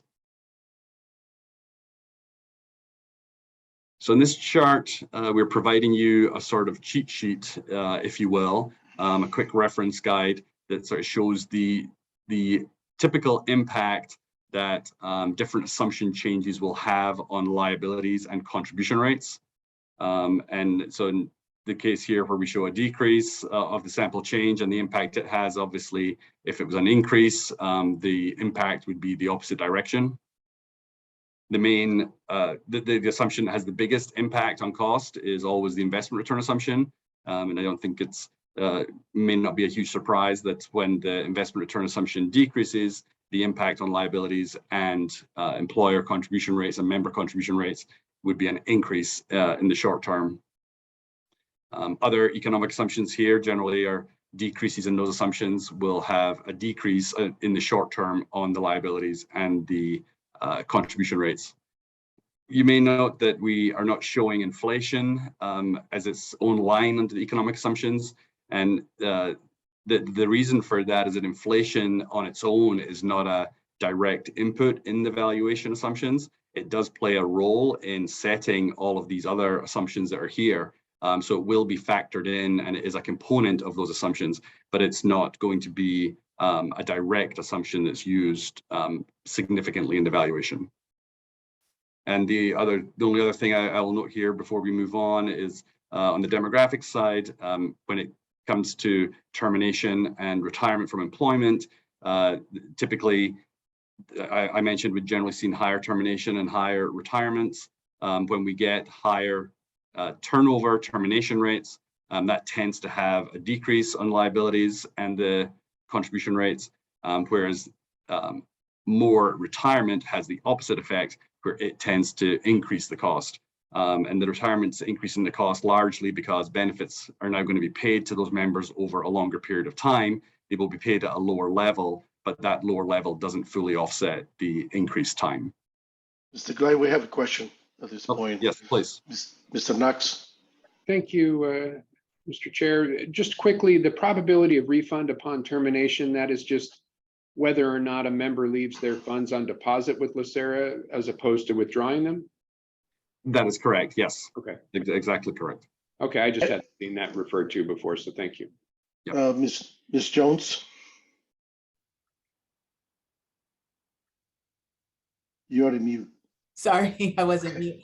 I was just trying to understand general wage growth versus payroll growth. Mm-hmm. Yes, that's is an interesting, always an interesting difference there. And so the general wage growth typically refers to the current population of employees, and so from year to year they're going to receive wage increases, and that is the sort of rate that applies to all of those employees. In addition, current employees will generally be expected to get a general increase for inflation and productivity, and then they will also receive a merit salary increase. And so the merit salary increase is actually listed there under the demographics. And so different members will get different merits increases, but the general wage growth is assumed to apply to all members. The payroll growth assumption refers to the overall payroll of LACERA, because the general wage growth is only for current employees, but over the year, employees will leave, they'll terminate and they'll retire, and new employees will come in. And so that payroll growth could move differently than the general wage growth of current employees. Typically, they move quite similarly and in tandem, but there, with some of the experience over the last couple of years, there has been a bit of a disconnect. I know hiring's been difficult for a lot of employers, and so that could actually dampen the payroll growth relative to the general wage growth.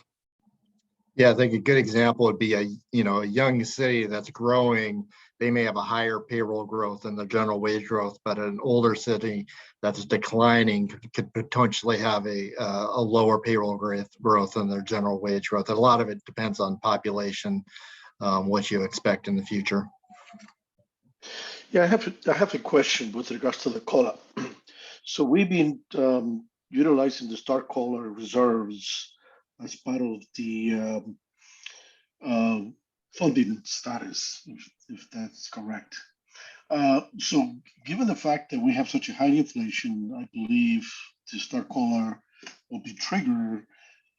How, if we have to utilize the Star COLA to pay the cost of living adjustment for the retirees, what is the impact of reducing the Star COLA reserve to the overall funding of the fund? Understand my question? Yes. Yes. So yes, Chair Santos, you're correct. This is going into 2023. This is going to be the first time that there's going to be a Star COLA for over 10 years. And just as a background, a Star COLA, it's a benefit that is payable to retirees when their benefit has lost 20% of the purchasing power it had when they originally retired. So there is a small group of retirees who have been retired for quite a while now who have lost more than that 20% purchasing power. And so they will be eligible for the Star COLA in 2023. So the benefits for those retirees, if it's awarded by the Board of Retirement, the benefits for those retirees will increase. And so that is going to increase the liabilities a little bit. The other impact it's going to have is that there is a Star Reserve there. And so the money will presumably be withdrawn from the Star Reserve to fund those extra benefits. And based on LACERA's funding policy, those assets are currently included in the valuation assets. And so as that Star Reserve is depleted, that will have the effect of increasing the employer contribution rates because there will be less reserve there to supplement the assets. In the upcoming year, that's going to be relatively small, but with inflation being as high as it is, we are anticipating there will be future Star COLA eligibility over the next few years that could have a larger impact on that. And I think we estimated in the valuation that if the entire Star Reserve was used up to pay for Star benefits, that the effect on the employer contribution rate would be about 0.5% of payroll would be the increase on the contribution rate. So perhaps for the upcoming study, we should just seriously evaluate whether we should continue to include the Star COLA reserves as part of the evaluation, and maybe perhaps we should just not count it in. Anyway, we need to evaluate it and make a decision at the time, but I definitely will entertain a suggestion or an analysis from your firm as the time comes. Yes, thank absolutely. you. Yes, thank you. Any further questions, Ms. Jones? No? Okay. Oh, thank you have, of course, you have the floor, Mr. Klein. Okay, thank you, Chair Santos. Next slide, please, Ron. Actually, if you could jump 2 slides, I think. One more. Thank you. So as you know, actuaries are guided by the actuarial standards of practice, also known as ASOPs. There are no new ASOPs to report to you at this time, but there have been a few revisions that we just want to touch on here. Their impact is relatively minor. First, with regard to ASOPs 27 and 35, and those ASOPs guide us when we are selecting and recommending economic and demographic assumptions. There have been a few revisions to those ASOPs that were effective for measurement dates on or after August 1st, 2021. So this cycle that we're in now is going to be the first time that we will be using those revised ASOPs. There's no real significant difference to any of the work we do or the guidance that we have. The biggest impact is that we probably will need to include more documentation and additional rationale for the assumptions that we are recommending. So that's more on our end there. And the revised ASOP 4, this one's been in revision for quite a few years, but it's going to be effective for measurement dates on or after February 2023.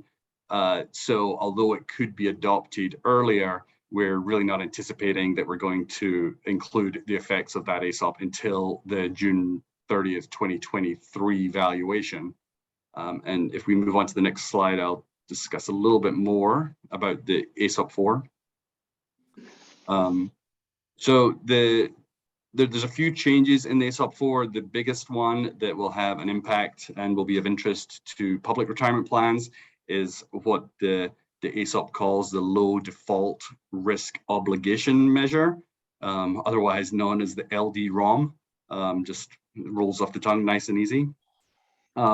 And what that is that it's a requirement to disclose the value of the liabilities based on a much lower discount rate than is currently used for funding. And it's going to be a discount rate that's more closer to a risk-free type rate. So perhaps based on US Treasury treasury yields or maybe corporate bonds.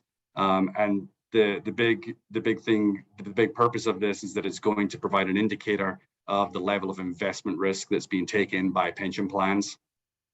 It is a disclosure measure only. It's not going to have any operational impact. It's not going to affect the funding of LACERA, but it is a number that's going to be disclosed, and so it could draw some attention. And just as a rough estimate of the impact of that, if the liabilities, for funding purposes, the liabilities are currently measured at a 7% discount rate.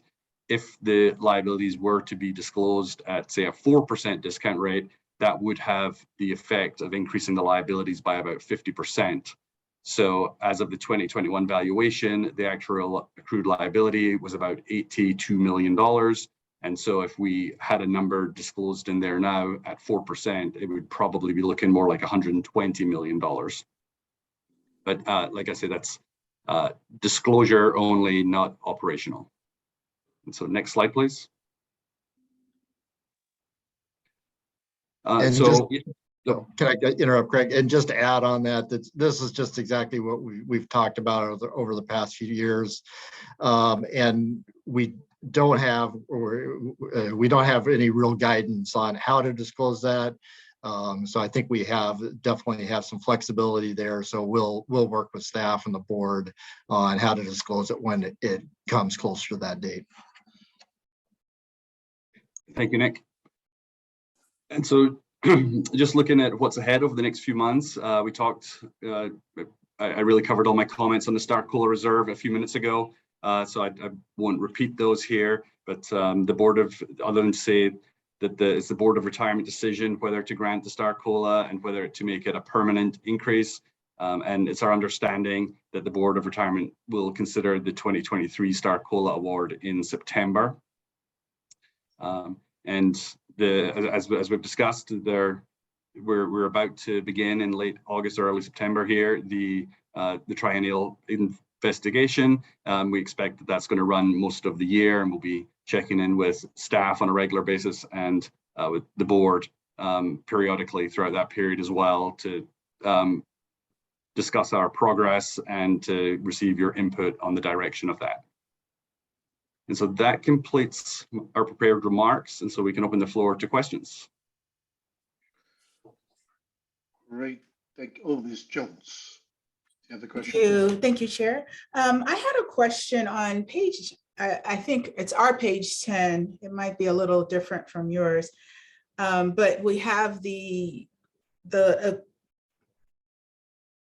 where we have our normal cost rate plus the unfunded liability minus the member contribution rate. So I'm sorry, so it would be slide 12.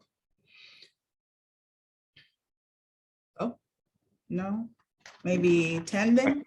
You just passed it. I'm sorry. There we go. I was curious to see if the statistics show that the number of new employees coming into government, if that has decreased over the years and if that's projected to decrease moving forward, does that then affect the member contribution rate, or more it sits with the employer? The employer now has to pick that up.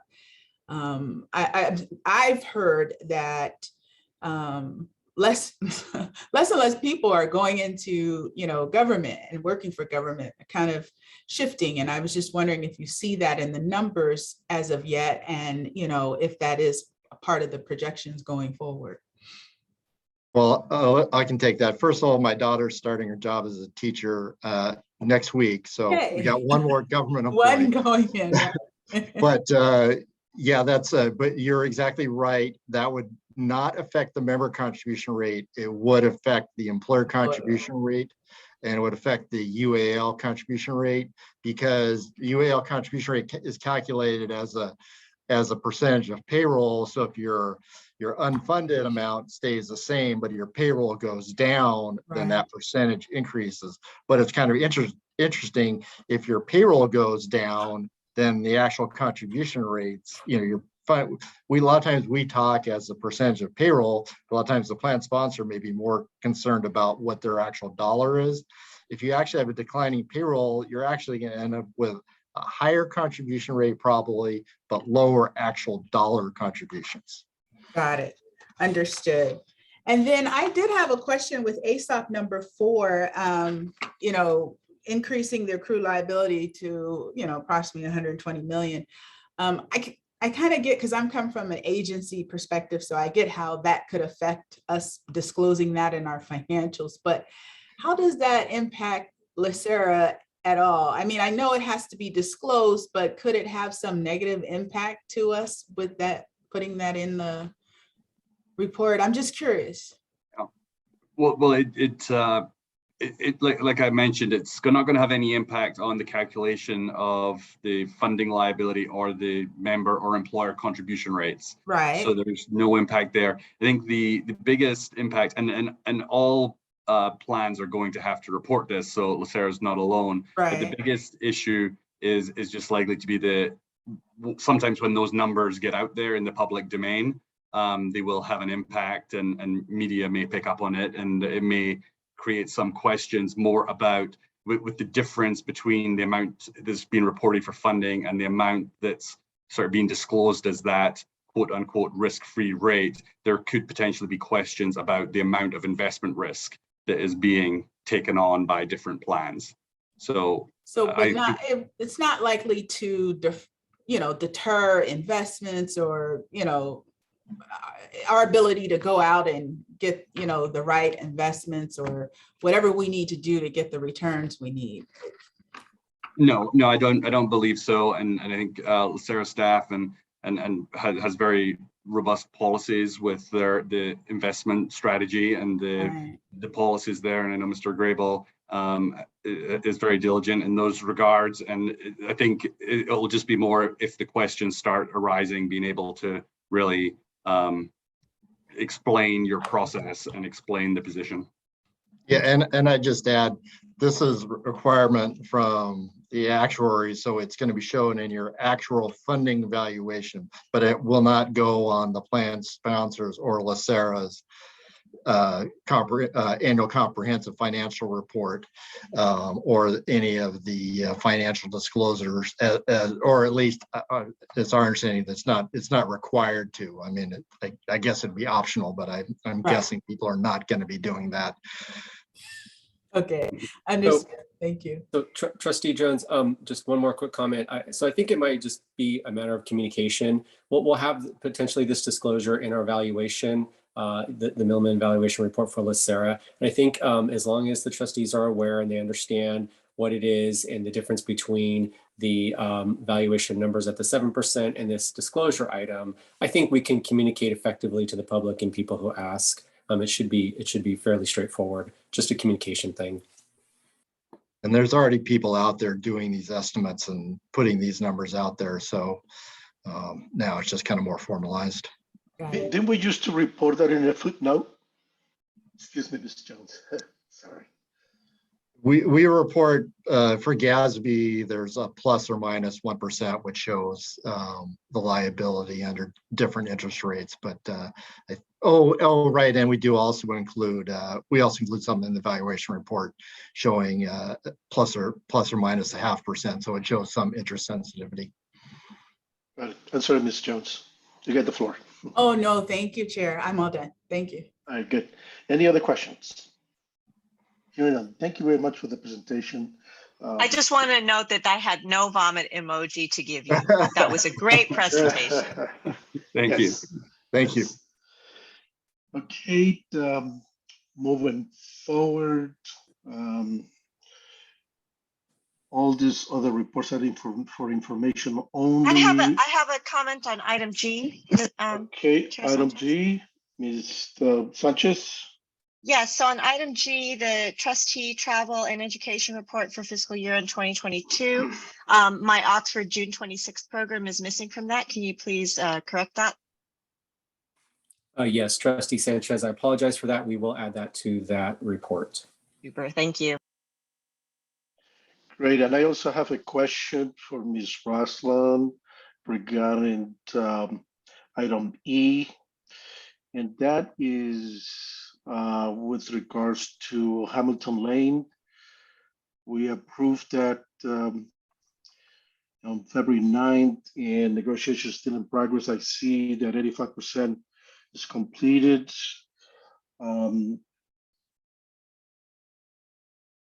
What's the issue that is tying this negotiations down? There's no real issue. It's a fund of funds where basically we're asking them to invest on our behalf.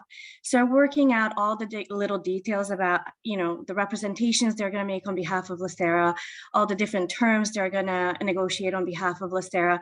So it's quite tedious. And once we have it figured out, they're set and ready to go, kind of like JP Morgan is. And it took a while with them as well because it's very labor intensive, just going through each term, and AML and KYC representations. There's quite a lot that goes into these things, side letter terms that we have to figure out.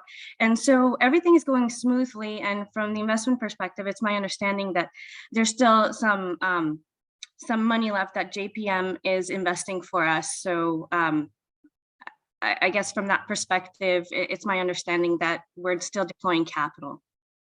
So we're good. All right, thank you very much. Keep us posted as you always do through these reports. Any other comment regarding any of the reports? Seeing none. Item for staff review. Yes, I have two items. The first item is the board requested for the CEO to include report on status of the EKA strategic update in the monthly CEO report. And the second item was the board requested for staff to have a discussion regarding a uniform device policy for trustees. Also, I requested that the trustee education report be revised. Yes, that will be included as well. Okay. Mr. Kelly, you're on mute.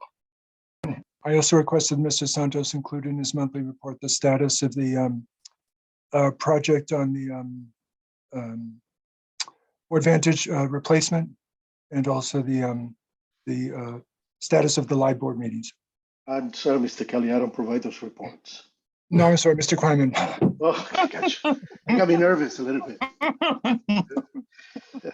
Okay, go to the order. Let's do roll call. Linda. Sure, Mr. Knox. Good morning, everybody. Have a great day. Just a quick note for the chair and Linda, I will be dropping, and then Elizabeth Buenrostro-Ginsburg will be taking my spot for executive session. Great, thank you very much. Have a great day, everybody. You too. Thank you, Mr. Green. Thank you. And always thank you to Linda for keeping us on track. And just want to echo some of the comments that were made earlier in terms of some of the numbers, and just the appreciation and gratitude to John Grable and the investment staff for keeping us on track. It's all perspective, right? I can remember when LACERA was 38 billion, right? So we are moving in the right direction, and we do have the right strategy, and it's because of your leadership and the board's guidance and the asset allocation being in the right place. So just want to express my gratitude. I get to brag about LACERA every single day, and I think, as Trustee Jones said earlier, it's not just during the good times; it's being able to weather the storms that we've been able to weather. And I know as an LA County employee for 22 years, I definitely appreciate all the hard work and dedication that goes into that. So just want to say thank you again. Thank you. Ms. Greenwood? I want to wish everybody a wonderful day, but I have, other than adding on to David's gratitude list, I just want to say good morning, good afternoon, and good night. Thank you. Mr. Jones? Yes, I just want to say thanks very much for the staff presentations earlier today, and then the actuarial report. As I think I used enthusiasm and state bank in the same question, so I won't use enthusiasm and actuarial report in the same sentence here, but I know it's a very necessary part of what we do. Also, I'm on vacation with my family, and my daughter is anxious for me to join the party here, so I'm going to drop out. I understand we still have a working quorum for executive session, but I look forward to seeing everyone at the next board meeting, or actually at the retreat, I think probably before we have the next board meeting. Okay. Thank you. Great, thank you very much. Before anyone leaves, I need to remind all of my colleagues here to communicate with Linda vis-a-vis the upside. We have some commitments with the hotel that we have made, and we have to determine whether or not we're going to be able to meet those commitments. So please, please, please communicate with Linda as soon as possible, so that way we can continue with the planning for the upside. I'm sorry, next, Linda. Thank you. Mrs. Jones? Thanks for everyone's hard work, and I won't use the word enthusiasm, but I was very happy that I understood the actuary information, which is not always easy to understand. So thank you for putting it in terms that we can grasp and understand the information. And I'm excited about, you know, how we navigate as we move forward through the next year, but very pleased with you know, how the investment portfolio is doing. Thank you. Mr. Kelly? I wanted to thank the staff again for their hard work on State Street. You know, Mrs. Jones spoke about the lack of competition, but the fact is that to achieve the kind of cost savings staff did when there wasn't competition was a significant factor. I really appreciate everyone's hard work. I also wanted to acknowledge our colleagues in the Department of Public Health. Last Saturday, I stood in line for about 5 hours to get my first dose of monkeypox vaccine. As some of you may know, 98 to 99% of cases worldwide are among gay men who have sex with men. Sorry, men who have sex with men, not all whom self-identify as gay. And I had enrolled through the Public Health's website for my first dose. And Public Health did what they did with the magic that they do it. I just was so impressed with how they watched over us while we were online in Obregon Park in East LA. It was a very hot day, and talked to us once we were inside the building about the process, et cetera. They did a great job, and I really am so proud of every employee in the county who every day makes our life better. They really do, whether a firefighter or a public health nurse or whatever. So kudos to public health, particularly during this time. I don't know if I'm going to get my second dose in a month. We will wait and see. We may. I think their shift now is to get more people the first dose, and obviously to take necessary precautions in terms of protecting ourselves. But I think Dr. Farrar, Public Health, did a great job to provide information specifically to men who have sex with men about the information that helps us to protect our own health. And kudos to her and her team. That was it. Thank you, Mr. Kelly. Mrs. Sanchez? So I just want to give a shout out. I noticed that the investment office service providers list was updated as of July 2022. And I know this is something I keep asking for, and now it's being updated regularly. So thank you to Mr. Rice and everyone who participates in keeping that list updated. It's wonderful for transparency. I don't know if it also includes whoever we use, we retain for legal counsel as well. And I don't know if that should be part of that list, but it feels like it should be. So just sort of a thought for improvement. And then thank you to Linda and Bonnie for keeping the BOI policies and resources updated. I'm not sure if the travel policy is in there, if we can make sure we get that in there, but it's just so handy and useful to be able to go somewhere and find things when you need to. It just makes us more effective. So thank you for that. Thank you. Next, Mr. Grable? Thank you, Linda. I just want to give a big shout out to our own Kwok Win. Kwok was named one of 16 next gen investors across the pension, endowment, and foundation space by CIO magazine. It acknowledges, rising stars. Kwok certainly, his star has risen, I will say. But I'll also use this as a pivot for the broader investment team, in that Ms. Jones and Milliman were talking about investing in challenging environment right now. And in order to properly steward our financial capital, we're wholly dependent upon human capital. And I think LACERA as a whole has some extraordinary human capital. So thank you to everyone. Thank you. Mr. Kryman? Yes, I just wanted to recognize John and his team, and I want to congratulate him on a outstanding effort and being positive as opposed to negative like the other funds. And so we're tremendously grateful for that. But I also wanted to recognize my FASD team and my Christina and her efforts. The back office stuff is critical to making sure that Mr. Grable and his team are able to close transactions and so on and so forth and negotiate contracts. And so I wanted to make sure that I recognize them for their efforts as well as part of the overall investment team.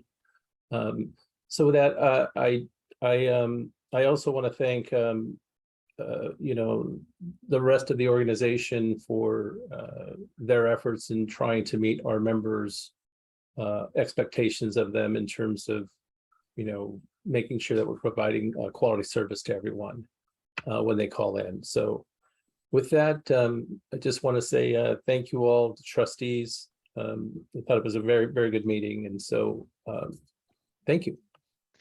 Thank you. Mr. Rice? Nothing, thank you. Thank you. And Chair Santos? Great, thank you. I have a question and then a comment. My first question is, this is for Mr. Rice. What's the status of the securities litigation RFPs? I was under the impression that we were going to let the RFP the first quarter of the year. What's the status with that? Yes, Mr. Herrera monitors that. I don't know whether he's on the call or not, but we do plan on putting that RFP out sometime in this year, I believe, and I will check with him. And I believe actually he's on vacation this week, and we will report back to Chair Santos and to the rest of the board. Great, thank you very much. And my comment is that I really appreciate, I would like to express my appreciation for the presentation that we had today regarding the retirement benefits. That is really important. This is a preparation for what is coming. We're going to determine whether the discount rate, the 7%, is adequate or is appropriate, given the market, the capital markets, and the projected returns there, and also whether or not we should continue to include the stock caller reserves as part of the evaluation. This is a very important process because it pretty much determined the direction of the organization, coupled with the asset allocation studies.